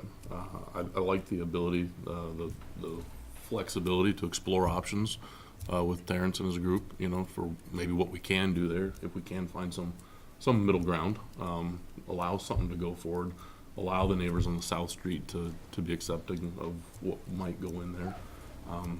Just the real quick 2-3 minute update that we got tonight. It was a surprise. It was a refreshing surprise. I'd like to see that. I like to see that there is opportunity maybe for some development in there that has kind of this middle ground stance to keeping what is very much a residential street. And I get it, it's still residential, but a 4-story commercial building with residents in it does have a very different feel. So, yeah, so just great summary, Pat. Kind of exactly what I was hearing and feeling. But I'm very open and would even probably kind of push more to including those lots back in going forward, knowing that, you know, obviously the community, the commission, there's still a lot of control there in just what is, you know, the current single-family residential zoning and how we transition from that. I think would be sort of our new guiding tool. Thanks, Brian. Tim? Well, for better or for worse, I wasn't here at the last meeting. So for me, it's very crystal clear. And there's probably a thread of consistency here, but I would definitely, my comments are going to echo Brad. I'm very much pro-development. For me, it became very easy to understand why these houses should be in here. I think it makes all the sense in the world. I think it's, you know, when you think about this particular project, whether it goes through or not, it really limits what you can or can't do on Main Street in a significant way, especially as a developer. Multifamily, yeah, I spend a lot of time in multifamily, so I get it. I thought the study was very interesting. Waunakee is definitely in need of multifamily space. I think personally, when you drive down Main Street, the proposal that T-Wall has put forward is significant, and I think it is a significant upgrade to that section of Main Street. 4 stories, I think we all agreed on that. That was a little scary, but let the process be the process. I mean, I say we include the South Streets and then let it go through zoning, and it's on T-Wall's back to figure it out, you guys. I see it very simple, and I think it's absolutely true, and he knows it. He knows it. He's going to get beat up here a few times. So let it go through, but I think you have to include it. Otherwise, just, you know, how I see it. And again, I wasn't here 3 weeks ago. I apologize. But for those people who voiced their opinion the other way, maybe they should have been here tonight. So Thanks, Tim. there you go. I guess my comments, I would think echo the other commission members here. What I did see tonight, though, again, was a little bit different than we saw the last meeting, so it helps us. I mean, a little weird, but we love to see a group of people out here, because, boy, sitting up here when there's Roberta and one other person out in the crowd, it's not any fun. So we kind of like. No offense, but. What I found interesting tonight were the people on Second Street. You know, they're passionate. And they aren't people that bought their homes a year ago to see if they could flip them to a developer. They've been residents here for 30 years, 25 years. You know, they care about this community and been engaged in this community for their whole life. So, you know, I would say that we do have to consider the people on the south side of Second Street in scale and mass and traffic, and we call it absorption. Can we handle this many apartments, you know, all at one time? How do we, you know, phase it in as an approach? You know, I think T-Wall's, you know, come forward with some ideas that will help work with the neighborhood. So, you know, I would be support not only adding additional properties that requested to come, but put that Second Street back into the boundary as we move forward. So on item number, or Brian, go ahead. So we've kind of moved, I mean, to the extent that you feel like you want to say it, Carrie, certainly go ahead. We've effectively kind of moved from item 1 to 2 within the agenda. And when you look at your packet, so I'm looking at page 49, and I think having the map up there is helpful. Based on what I heard, at least from a consensus standpoint from the Plan Commission members, we have our resolution here. And, you know, when we get down to the bottom after the now therefore clause, we have paragraph 1 talks about making a recommendation regarding the creation of TID 8 and then also the boundaries. And so based on the conversation that I just heard, it's what I think I heard was, so all of the properties on north of Main Street, where we gave them the notice because they hadn't gotten the prior notice and they returned the letter to us and they said they want to be in. I didn't hear anybody say, hey, we don't want them in. I think I heard everyone thinking, yeah, we want them in. And so that portion of the map is correct. And it seems like we have a majority saying, hey, maybe, why don't we redraw the boundaries of that map that's up there right now? So we would take the orange and then bring back in. And so, based on the last, we said remove lots 2, 4, 6, 8, 11, and 13. Those are the minutes from the last meeting. It sounds to me like those maybe should be reinserted for the recommendation that you all want to make to the village board. And I'm seeing a lot of nods on that. So I think it would be, right now it says it recommends to the village board that tax increment district be created with boundaries as designated in Exhibit A of this resolution and as revised by the Plan Commission discussion to include the 6 parcels on West Second Street that previously were in the prior map. Very good. Okay. And so that's the boundary issue. So that's number 1. Then number 2 is approve the project plan. And so obviously now the project plan, you guys are making, Mike's gonna have to go back. And now we're gonna have to have a project plan that is different from the first 2 that you've seen, because the one that you saw on the January 8th had the West Second Street properties, but not the North Main Street properties. Whereas this plan that you are proposing to the village board is gonna have the North Main Street properties and the West Second Street properties.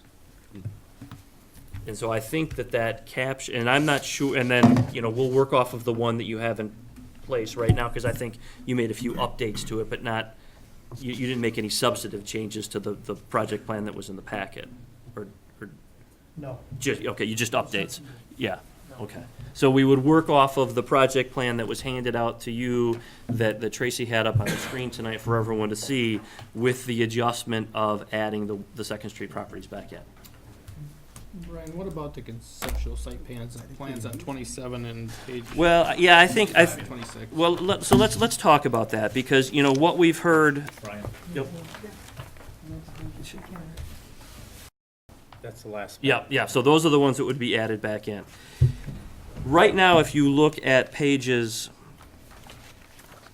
25 and 26 of your plan, this is based on the proposal that was made by T-Wall Enterprises at the initial consultation at the Plan Commission. And we've obviously heard Mr. Wall talk about the fact that, he has already gotten back to work with his team and, potentially, going to be proposing possibly something new. If you really look closely at these proposals, it talks about the 4-story buildings, and there was already a presentation tonight that said, hey, maybe we're going to, change the stuff that's on West Second Street. So, I would say this. I think it's up to you as to whether or not you want to keep it in. I don't think that we have, for example, any type of diagrams related to the Legion property. And as Mike had mentioned, we have one of these projects that is pretty far along, and then the other 2 are in their infancy. So it may make sense to pull, even though we would put the West Second Street properties back into the project plan, and then obviously there's going to have to be some numbers that are moved around. Because we don't have the Legion property in there, it may make sense to pull out these 2 pages just from the standpoint of it looks like there may be something different coming forward. I'd recommend that we pull it. And Ed? Can I just, Mike, a clarification? I mean, These are in here just to project a potential increment. These are not based on an actual project that has been submitted. So the audience can understand that it's a projected increment based on this diagram. This has not And officially. I would concur, that these should probably now come up. Okay. The only thing I'd ask Mike or Brian that we should also make an adjustment to go along with this is that if they really want to keep our options open, we need to have the financials to go updated as well, because the financials were just based on just only down to the alley, and that there's this, if we're gonna have a larger area, that we're gonna have certainly a larger impact financially on this project. Well, here's a couple of options we've got, as I see it. And Brian, maybe sound off your thoughts are here, but the village board is currently scheduled to act on this on Monday, correct? Correct. So, it's unlikely that between now and Monday, we're gonna have the time to have the kind of detail that would really be essential to enable a good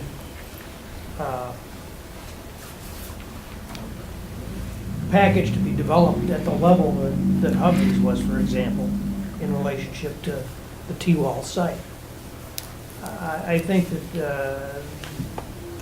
the best thing that can happen right now, if it's still the desire of the village to move this thing forward as much as possible, with the board acting on Monday, would be to go ahead and amend the plan to add those parcels in so that it's a part of the territory. To take out those drawings that you just referred to, and to leave the assumptions just the way they are in terms of the valuation projections on everything other than, well, on everything that's in here essentially, with the understanding that it's likely that once a detailed plan is brought forward by Terrence and his group, that we'll be in a position to more precisely identify what the project plan will require, and it may require coming back through an amendment of the plan, not the boundaries, but an amendment of the plan.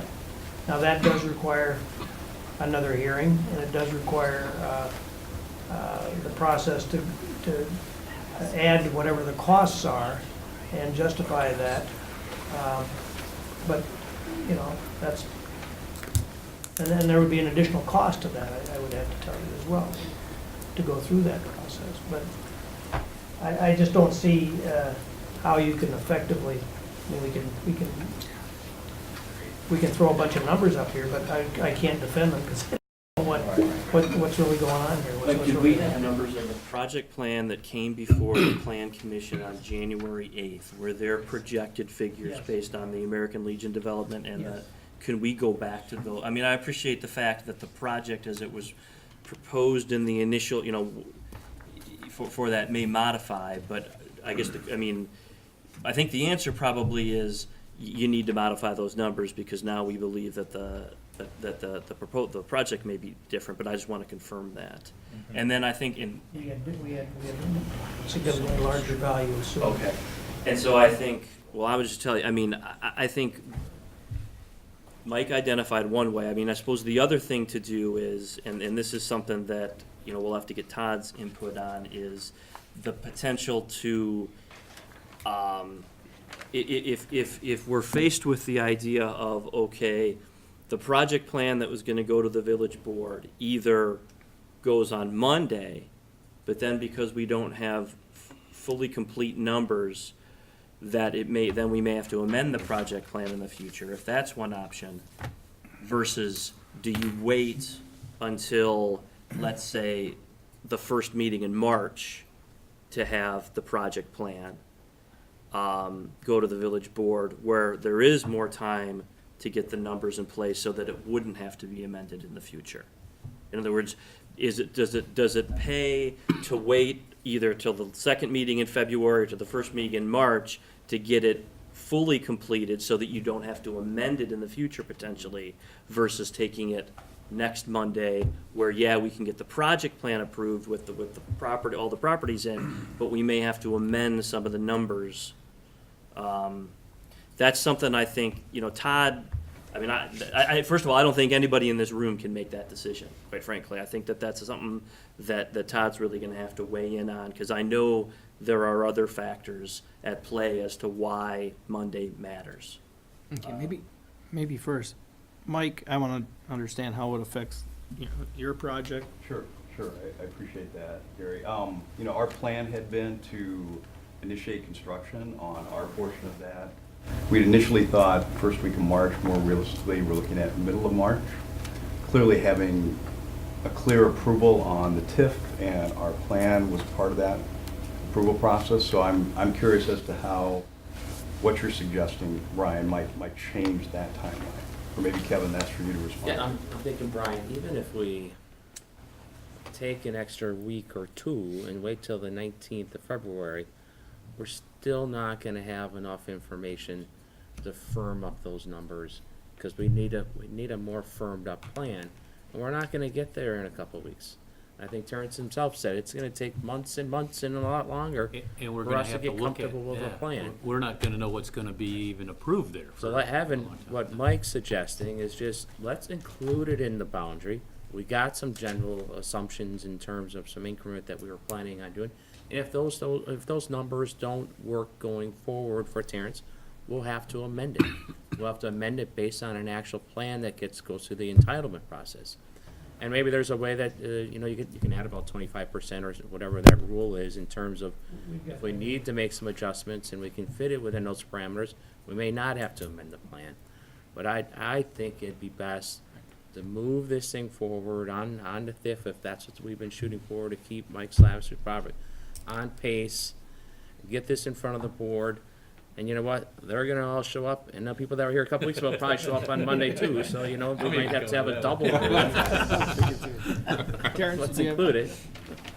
Sure, in consideration of my esteemed colleague, Senator. Thank you, Jeremy. I mean, certainly we wouldn't want to do anything to hold up, his development. And I want to ask Brian, I mean, if they do the amendment later, couldn't that just be done simultaneously to any approvals of ours? It could. Yeah, so it wouldn't necessarily create another hearing, wouldn't necessarily create any delays for us. So in my book, if I was in your shoes, I'd say, okay, have a vote tonight to add these properties back in, recommend the map be amended and go forward to the board on Monday night. Because if you look at it this way, I always look at the pluses and minuses, right?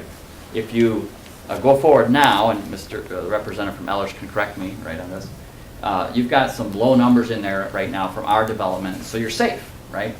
But you redo your project plan and you put some big numbers in there for our development, and then you decide not to approve our development, and then you're kind of stuck with these big numbers in there, and it kind of messes things up. So if I was in your shoes, playing it safe by just amending the map, getting it approved Monday night, and then leaving the project numbers the way they are until you know what our development is, and then you can amend that and really get correct numbers is, I think, the safe way to go for you, and it really doesn't cost us anything in terms of time, if that helps you at all. Brian, do you have a No. motion framed? Okay, so I mean, I think this discussion is very helpful then, obviously, we can give this information to Todd. I mean, seems to be general agreement then to effectively do what Mike had said, where we're gonna kind of use some general information, but that would still allow us then to move forward on Monday night. Now, with respect to a motion, so I just want to make sure that I understand kind of where you all are at. Again, I think the motion is going to be to approve the resolution with the two changes. One is going to be to sub 1, where it talks about the boundaries, and we're going to be adding in the West 2nd Street boundaries 2, 4, 6, 8, 11, and 13. On 2, my understanding is you're approving the project plan, but you think it's best to have the project plan amended to take out those 2 pages 25 and 26, that have diagrams related to the proposed project on Main Street and West 2nd Street. We kind of know that that's probably going to get modified, so why put it in there? And I think if you all agree with that, then your motion would be to approve the resolution with those 2 changes to paragraphs 1 and 2 of the resolution. That makes sense. And I would make a motion to approve resolution PCR 1801 with those two changes. Is that what we're looking for? I second it. All right, motion been made and second. Any other comments? All's in favor? Aye. Opposed? Motion carries. All right. It just, again, before you guys all head out the door, President Zellner, who, I respect his decision to step out. I have just a high level of respect for his decision, and I think if you've seen him in front of the public at these public hearings where he has a full room full of people and handles any question, his level of integrity for this village is something that's a real good thing for us. So hopefully you support him because he does a great job for us. Very much so. Thank you.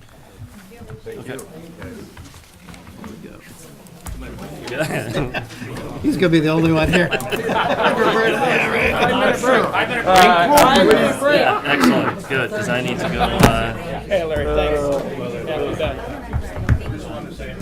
Yeah. I'm not running for anything. That's all right. Not yet, right? There we go.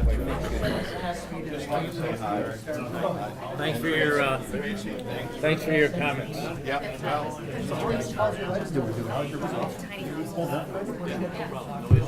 mean, I think I sprained my liver. You bet. Take care. You and I Thanks for your comments, by the way. Yeah, you bet. You bet.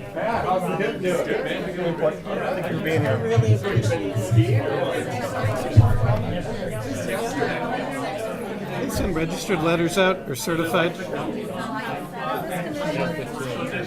know that? What's that? Letters that go out, are they certified or registered? Like, how do you know if they go? You bet. Thank you for your input. Yeah, thank you for your comments. Down, one thing I didn't say was that my son, it's governmental. When we were starting to do a big remodel project downstairs. Yeah. Greenhouse kitchens. Yeah. Sure.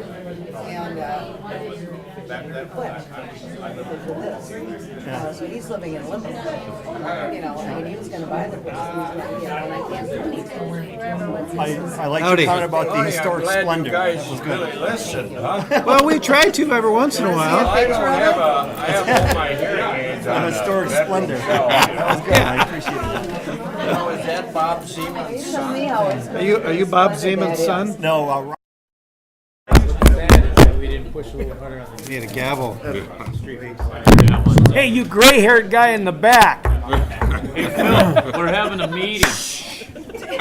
Brian, do I need to do anything different to reassume the chair or anything? no, Chris is taking back over because he's back from his. Because he said he's going to. Okay. Oh, the room shrunk. Our third Back got bigger. Third on the agenda, discuss and take action on revised ordinance to amend a portion of village zoning code to allow tiny houses in an industrial district. Kevin, are you introducing? Yeah, a this? little bit. Brian's gonna tag team on this. We've initially Dan was here and he made a proposal, and I know Chris wasn't at that plan commission meeting. And I think there was some general support for what he was proposing, and so then based on that support, we drafted some ordinances changes, and there was some hesitation on the plan commission the way they were drafted. So we've worked towards some issues and trying to resolve some of those concerns that were raised at the last plan commission meeting. And Dan wasn't aware of the meeting, or he said he would have been here to help explain some of the concerns that were raised. So with that, I think, Brian, if you could just walk them through like the 2-3 changes that we made to the ordinance, and then we'd really like to give Dan a chance to talk through the things that he needs out of this. Pointer? So, yeah, Tracy, if you can scroll down. So, this is also part of the packet that Tracy had put before you. So, this is a redlined changes from what came to you at the last meeting. And so, the first change was we're at 400 square feet, and that's including the loft as opposed to excluding a loft. So, essentially, 400 square feet is 400 square feet. The next change is on the top of the next page, which and I think that this was just a drafting error. Instead of having a foundation, we're going to have a concrete slab. And I think that was actually something that Kevin and Tormach had discussed, and that makes sense. So two, when you get to C2 there, I think I was at when Tormach first made its presentation. They explained there were some unique reasons for their business why they wanted the tiny houses, and so all we're getting at in two is, we're to the extent that we would have somebody else that would come forward that would want to do this and have it as a conditional use, we're going to want to have, you'd have to demonstrate to the Plan Commission similar type of unique circumstances between, operation of the business and why it makes sense to have these tiny houses. So that we just kind of provided a little bit more terminology in number two.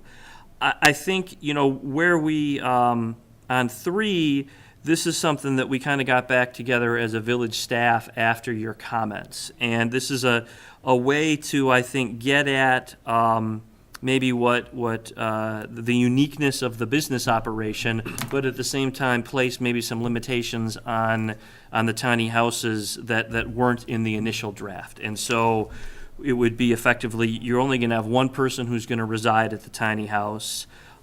They're going to be there because as a guest or a contractor, and I'm going to let the developer talk about it, provide a little bit more of what that means. But what we took out was, one of the things is we don't want to have employees, whether they're on-site or off-site, because we think maybe, or at least based on the last discussion of the Plan Commission meeting, maybe that's going a little more broad than what the commissioners would look for. And I should say that, when we're talking about this language here, what you're doing tonight on this ordinance is, this isn't actually approving a CUP for Tormach. What this is doing is where we'd be amending our zoning code to allow for this, and then if that happens, then in the future, the CUP application would come back to you. Just wanted to make that clarification.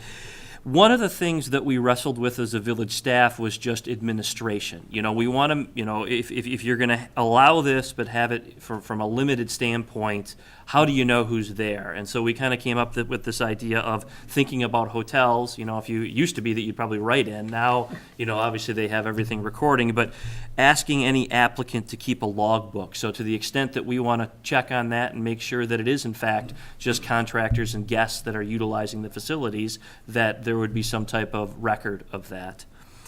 The change in number 4 is just kind of acknowledging, can we keep that door open? I think the noise might. Oh, it's No. due. Well, we gotta leave at least one door open. We're having an open I meeting. can pop that one up.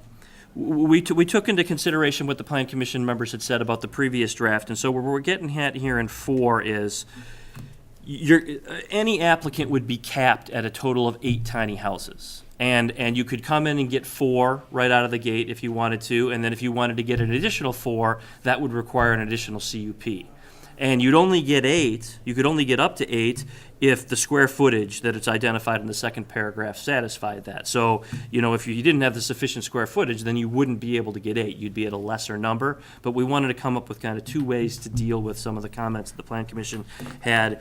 And then the last change is simply, this is something that any property owner within Waunakee Business Park 2 is subject to these covenants. And we just wanted to bring those in to the ordinance from the standpoint of, obviously, if we do have somebody that moves forward with this, and as I'm saying this right now, it occurs to me that we need to take 9 out.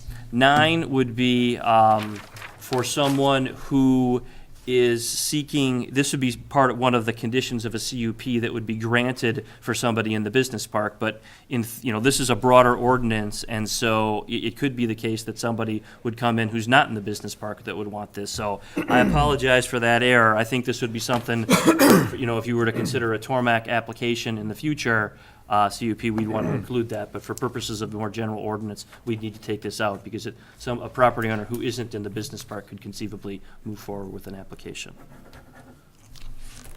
Okay.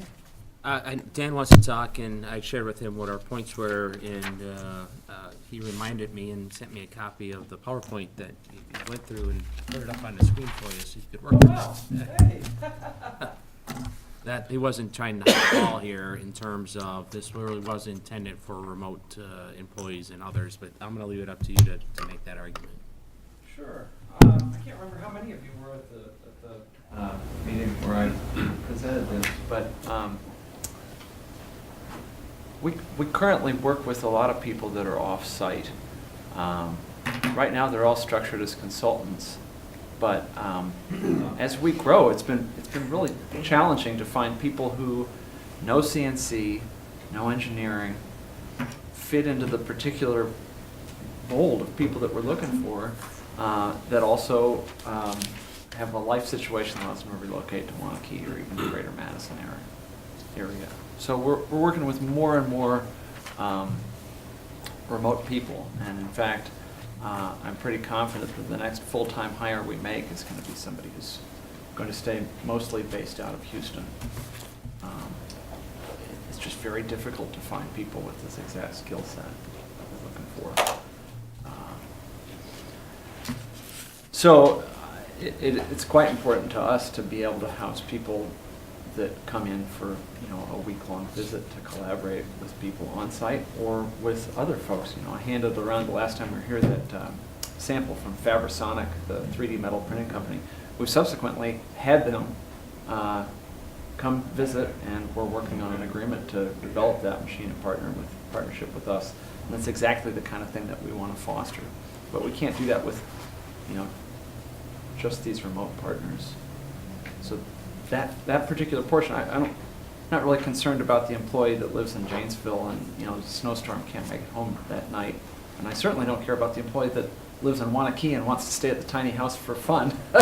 But the ability to house people from out of town that are working for us, I don't see the particular distinction between a 1099 contractor coming in or somebody who lives in, let's say, Houston and works for us remotely. I'm having a hard time understanding what the Plan Commission is worried about there. On a staff level, I think we've found our comfort in limiting the size, the 400 square feet, and so you're not really making it comfortable with somebody to live there long term, and that's in terms of size. And then how many? This concept of, hey, you can start with 4, and if you want to come back, you can get another 4.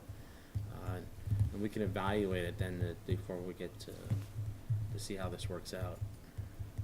What was when you discussed the let's not let any employees participate in this?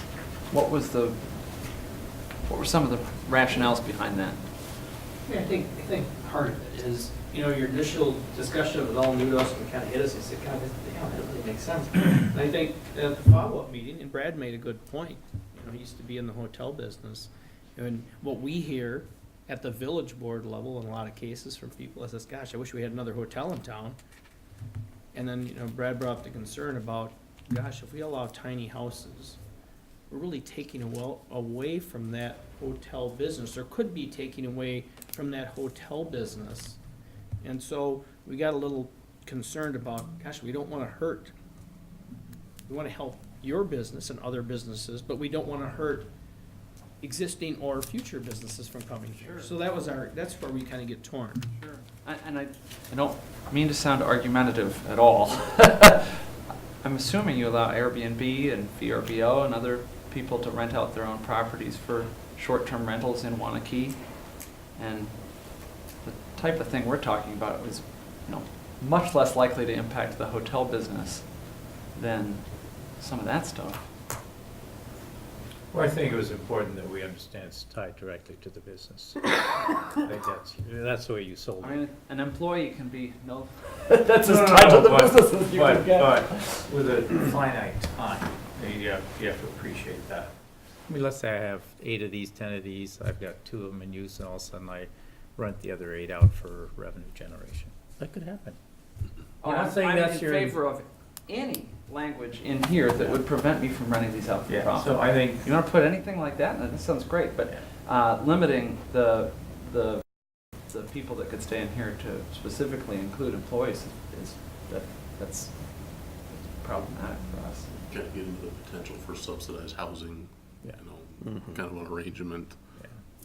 Again, not trying to target specifically you, but just the idea that this is gonna be a broader brush across, you know, the entire community. And where do we draw the line? Now we've got a bunch of little tiny subsidized housing, part of your employment agreement, you get a place out back.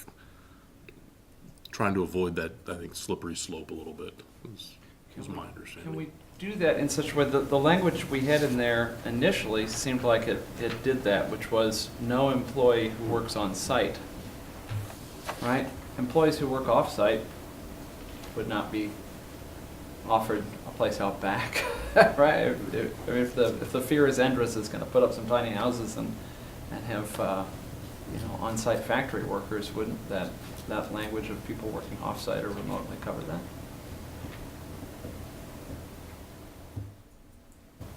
Why are you opposed to putting them in a hotel that's 3 blocks away? So they can collaborate with the other people that we've brought in to work on a project. I mean, the entire idea is to foster collaboration. You know, and I get it, because you think of the schools, you know, at 5 o'clock, the schools shut down, and a lot of time the kids, you know, where do they go to get together to work on projects? You know, they probably go to someone's basement, or if they want to work together. So I understand your idea that, boy, if we could just have people at work, you know, from out of town and in the factory, and these guys are working, they could get together right there to work on a project. I understand that concept.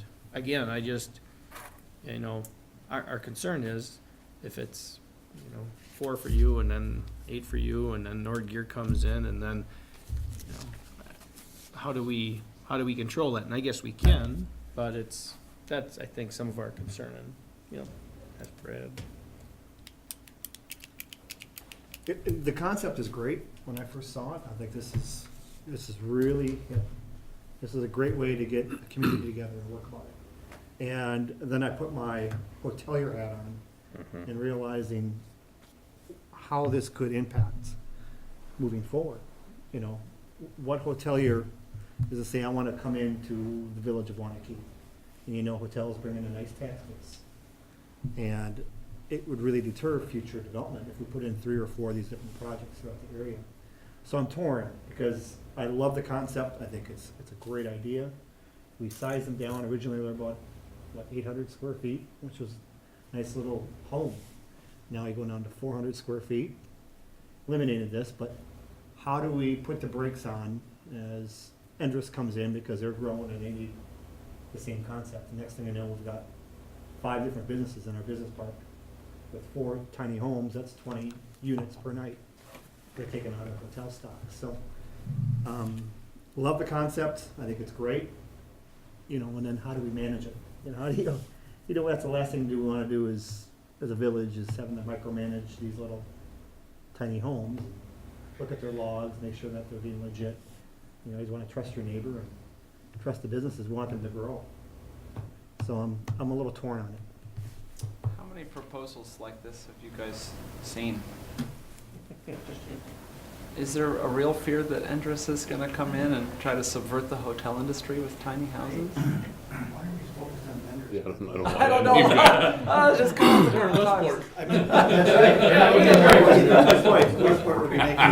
I gotta say, brewery that has 8 I gotta say, this is, to me, the employee thing is more important than the customer thing, and we have, you know, 50 customers a month coming through. I would much sooner put a remote employee in a tiny house than ask a customer to stay in a 400 square foot house, right? Some of our customers that we're close with, we collaborate on a project. Yes, that's exactly what the idea is for. Our normal customers who are taking our class, we're going to send them to the first hotel that opens in Waunakee that has a better than 2-star review. Right? I guarantee you that. And the customers aren't excluded in this proposal. And we have 50 of them coming through a month. It's the employees. And Brad, it sounds like you're just kind of flat out against the idea, but. Not at all. No, just I'm torn about it. You know, how do we administrate it? I personally think some of the changes that have been made get me over the hump, because, you know, it gives us a way to kind of, we gotta trust. And, you know, they've been a great partner in the community. I like the concept, I like the idea, and I think, you know, I feel much more comfortable now the way it's designed than it, you know, previously was. And in terms of the language, is the employee language is the most. Oh, objective. yeah, That's I'm fine with all the other changes. It's Yeah. it's the employee. I have a question about 7, but I can. And this is one of those where you sit back and think, yeah, are we overthinking it? And if, you know, never having been in the hotel industry, I'm not sure what they probably look at a bunch of stuff to figure out where they're gonna put hotels. Whether you have 50 customers and 2 employees in these places every month, or 40 customers and 12 employees, I'm not sure it makes any difference to anybody in Waunakee. So that's it's one of those things where I'm like, nobody's driving by looking at it. It's not like it's not like the impact on our community, other than potentially hotel rooms, is gonna be a huge deal. I'm almost like, let's give it a shot. And if all of a sudden we're getting Subtle Strauss and other people saying, hey, this is a great idea, I don't know, maybe we gotta change the ordinance again. I'd hate to try to overthink it and get too far out in front and end up like losing a good business. And I know it's not our decision based on if this is a game changer for your company or not, but, you know that we've tried to work with businesses whenever we can. So that's the hard part for me, is trying to say, gosh, this is gonna keep Hilton from coming to town. So when thinking about your employees, how long are you talking about per stay? That's a great question. I can't imagine a project like this metal printer thing. I can't imagine a partner coming in and remote employees coming in. I can't imagine that lasting more than a month. So if you were thinking about putting a time limit on it. Well, that's what I wondered is, you know, I mean, do you want a full-time resident who's the janitor at night living there full-time? I think you probably don't, right? Well, I mean, that language about people who work off-site versus people who work on-site. Yeah. Well, I think that goes back to support my comment. The more directly you tie it to a project, I think it's easier to understand.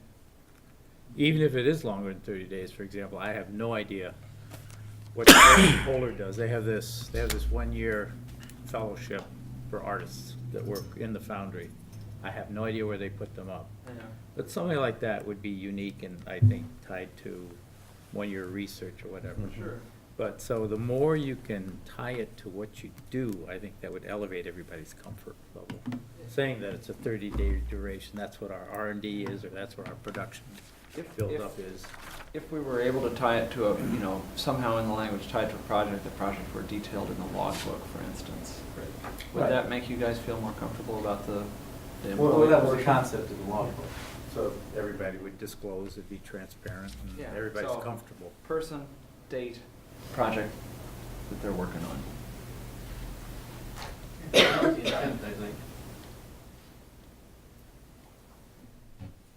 I mean, the concept is cool and interesting, there's no doubt.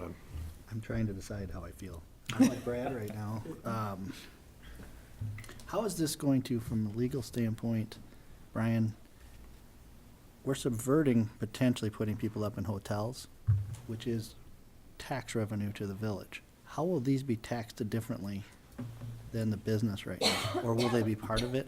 And the fact that we're looking at a TIF assistance with this business, we're giving out assistance and we're potentially cutting our noses off on tax revenue from a hotel stay. Well, I think What's wrong with that? You're correct that a hotel generates a room tax revenue. I think from a property tax basis, if you have the tiny homes on the property, it's necessarily going to increase the amount of taxes that you are paid. So I'm not sure if it's what the relationship is. You would potentially be losing room Are tax. these considered business tax or residential tax? I would think that this would be, I don't know this for a fact, but I have to believe that this would be business because it's tied directly to using the property for the business. I don't think it would be residential. What's the typical room tax that you take in? It's a convoluted formula that is designated by state statute that, it's, I would say from the facility that we have right now, it's not a significant amount of money. And that's a factual statement. I'm not trying to be critical of anything. I'm just saying I've worked with Dave Ferris on some issues associated with that land in the past, and we were not talking about large sums of money. Which is, yeah. But I'll leave it all at I that. know is that every time I travel a lot, whether it's $1.35 or $1.85, I always end up spending $40 to $50 more a night. And it's composed of city, county, state, and room tax. There's another, every time I spend a night in a hotel, I spend $35 to $55 more on taxes. Yeah, that's the only, I want to make sure that, you approve something like this and Dane County steps in and says, oh, no, wait a second, we got to get our share of this, and the state, I don't think that would happen, but I'd sure like to know that. Well, that's what's going on with the Airbnb now. They're subject to taxation, not to be unfair to the hotels. Yeah. So is that something doesn't really, that I'm bringing up is not relevant to this ordinance? Is that something? I would say that I'm just curious how how we're gonna take care of that.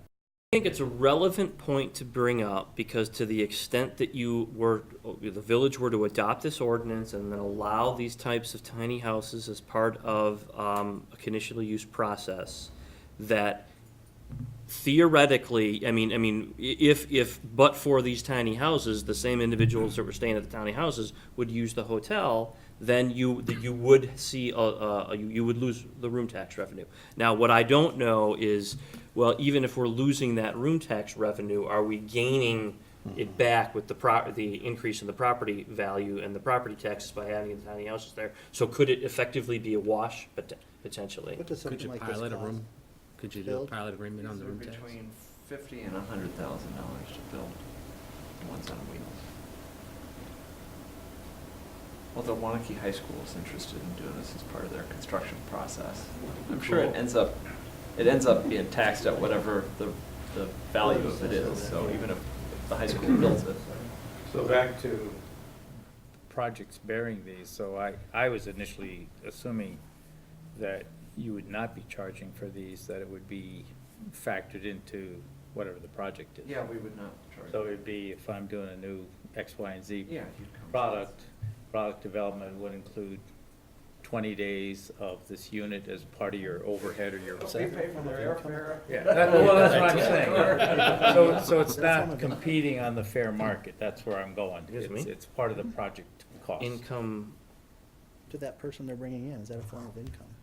I think that what I heard They're saying not is that charging. to be able to utilize them, it's gonna be part of something that they're doing with the organization, and so if to the extent that there's a cost in coming in to work with you, that cost would be incorporated in their residing at the, is that what I heard correct? I'm not sure I understand. Okay, so I was initially like Ed, I'm thinking, well, nobody's gonna be paying to utilize these facilities because it's a form of encouragement to get them to come work with you, is, hey, this is, so I don't think it would be income, I don't know that for sure. I think it's more just part of the working relationship. It's a pro forma of the project.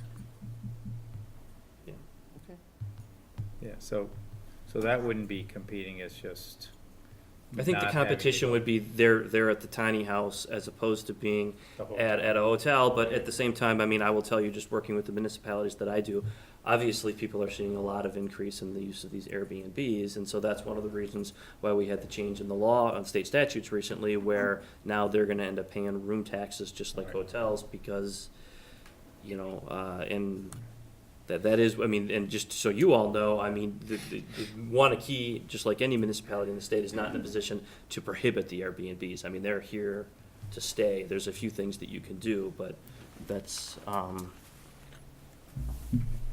Airbnbs are here, I guess. I'll leave it at that.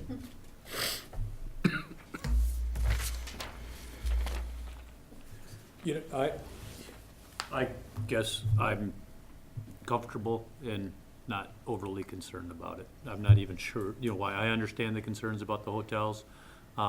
Seems like something he wants to do for his customers, and almost to me seems like more of a pain in the butt than it might be worth. You're in the hospitality business, but if it's important enough to have those people there, that's why you're doing this. So I guess I'm comfortable taking a leap of faith that it's changing the employee language to sort of what it used to be. I think probably gives you the flexibility you want and still maintains the idea of, what we want to have done, and that's not employee housing. But I mean, I understand that there's concerns. This is one of those things I'd hope that 10 years down the road, we forget we even did it, right? It's just, it's been great for you and never an issue for anybody else, I would hope, but. Have we looked at any other communities if they had similar language to this? Or So when I Nobody out there? first came to the meeting where it was first proposed and then staff was directed to draft the ordinance, I was able to find ordinances across the country that dealt with effectively tiny house zoning, just like single-family zoning. But I didn't find anything that was as unique as this, where it's not, I mean, it's focused on a business that is in operation, and then use of the tiny house is directly related to the business. So I didn't find anything similar to this. So if our biggest concern, or one of our concerns, is the hotel market, being able to attract hotels, you have experience in hotels, you have experience in hotels. If a hotelier is going to be looking at our community to come here potentially, is this gonna be something that they look at and say, yeah, I'm not gonna go there because of this? In your opinions? One small project like this, no. I agree. I was gonna say if they're 100, yeah. And if it's for sure, but And if we, it's small of a trial project, not at all. and as it's written here, how much control do we have for others getting this capability? And I would is it say right that- for us to say no to those others once we've granted? This is what I would say. If we get a business that is similar to Tormach, to me, the biggest hurdle for the business is satisfying number 2, where the use is going to be directly related to the primary industrial use of the property. The applicant must identify for the Plan Commission the unique business reasons for why the tiny houses are necessary for the industrial use of the property. That is gonna, we're not talking about commercial, we're not certainly talking about residential. We're talking about, light industrial, so that in and of itself, I think, limits it. If we have similar ones, there could be a few more. I don't think it would ever, could you have, I'm thinking of SPL, I'm thinking of Renew Air, I'm thinking of Nordgear, I'm thinking of all those, as this could be a potential for them, because they all do similar things that they bring people in to collaborate. You're pioneering this, and I'm lukewarm to the idea, but I'm concerned about, how do you say no to the rest of them? And then if that happens, have we cut ourselves off from the potential Right. to invite a hotel, or try to recruit another hotel to our community?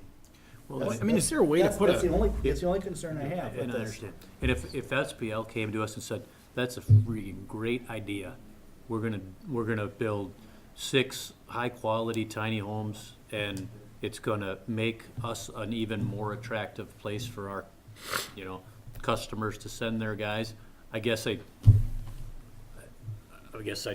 think that if it kept our current manufacturing and business parks guys even happier and allowed them to be even better at what they do, and it cost us a hotel, I guess that's almost a trade-off that might be worth making. And again, I don't know what happens to Tormach if this doesn't go through, and that's not the reason I'm generally in favor of it. If this all of a sudden takes off, it really is something that businesses want to do because it allows them to operate better, awesome. Then Could they be should do attractive it. for us, Even- right? even Could be if a it- positive, Yeah, yeah. even if it means that Right.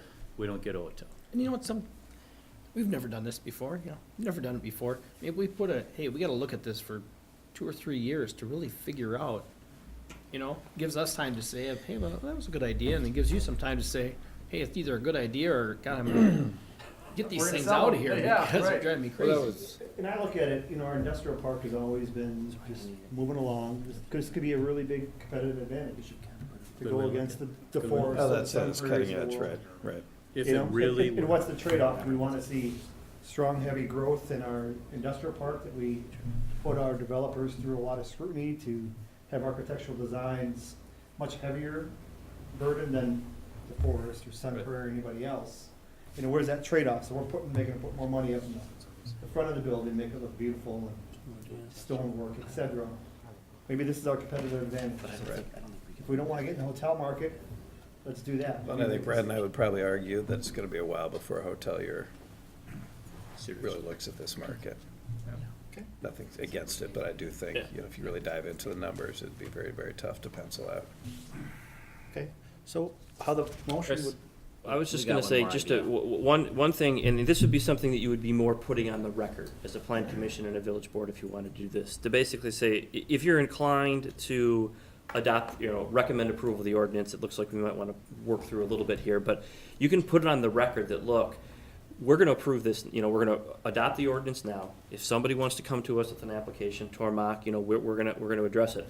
But we're putting on the record that 2 years from now, we're gonna take a look at this issue. And that doesn't mean, let's say 2 years from now, it's like, oh, this didn't work. Well, if we've granted CUPs to companies, they're gonna continue to keep operate. But we're putting people on notice that effectively, we're gonna take another look at this. And if 2 years from now, it's not working out, you can always take the, pull the amendment, or pull the zoning code language, and so we're not gonna allow them anymore. The people who had it approved would get to keep using it, but you wouldn't have future.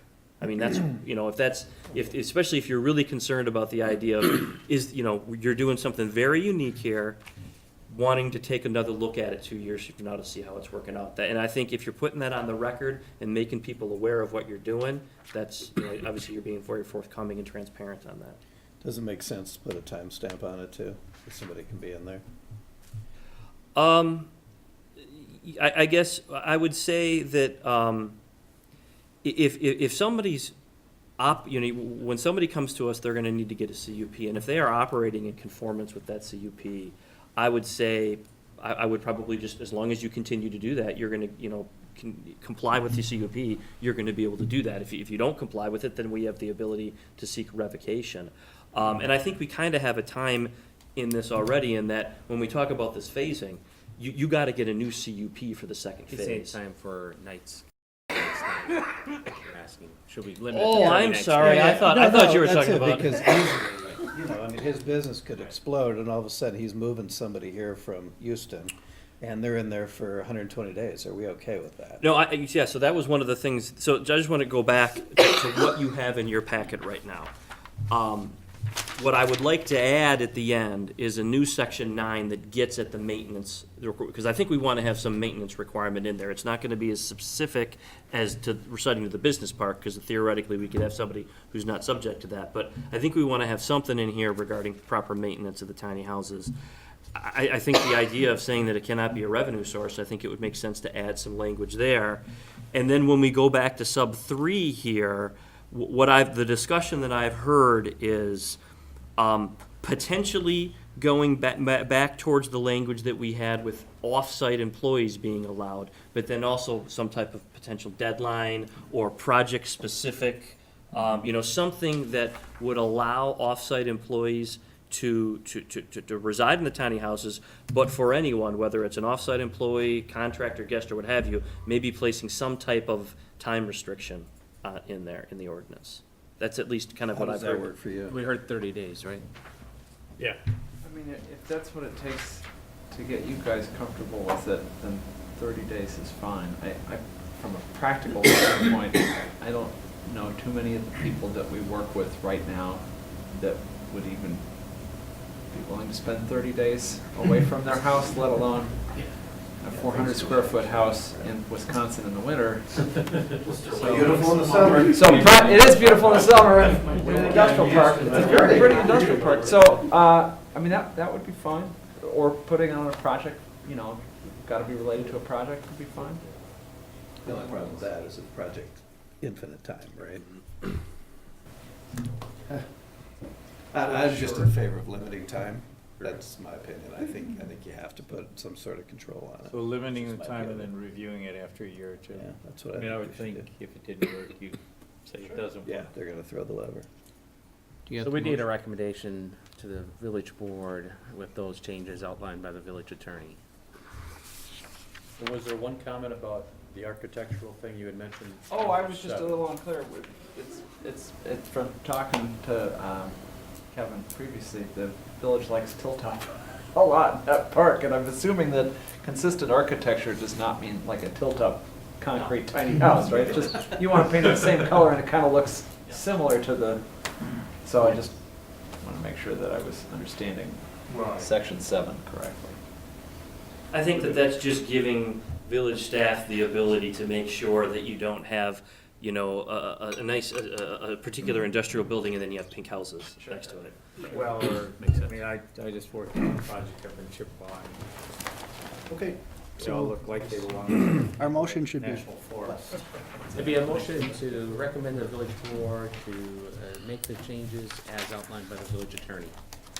Yeah, so motion to recommend the zoning change to the village board with the changes discussed during the plan commission meeting. Those being, we're gonna add section 9 regarding maintenance, something in 10 regarding cannot be a revenue source, and then we'll modify 3 to reintroduce some of the language that allows off-site employees to stay there, but we will put some type of restriction on it. I think I'm hearing time is probably the most preferential at this point. It's like 30 days. I think that's great.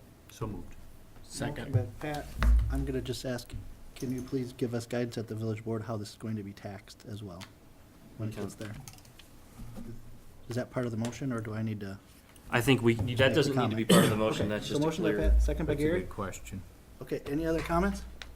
Okay, I'll call the question, all in favor, say aye. Aye. Opposed? Ayes have it. Motion to adjourn. Motion by Gary to adjourn? Second. Second by Tim, all in favor, say aye. Aye. Aye. Almost was the same time. That's the one question. 8:41.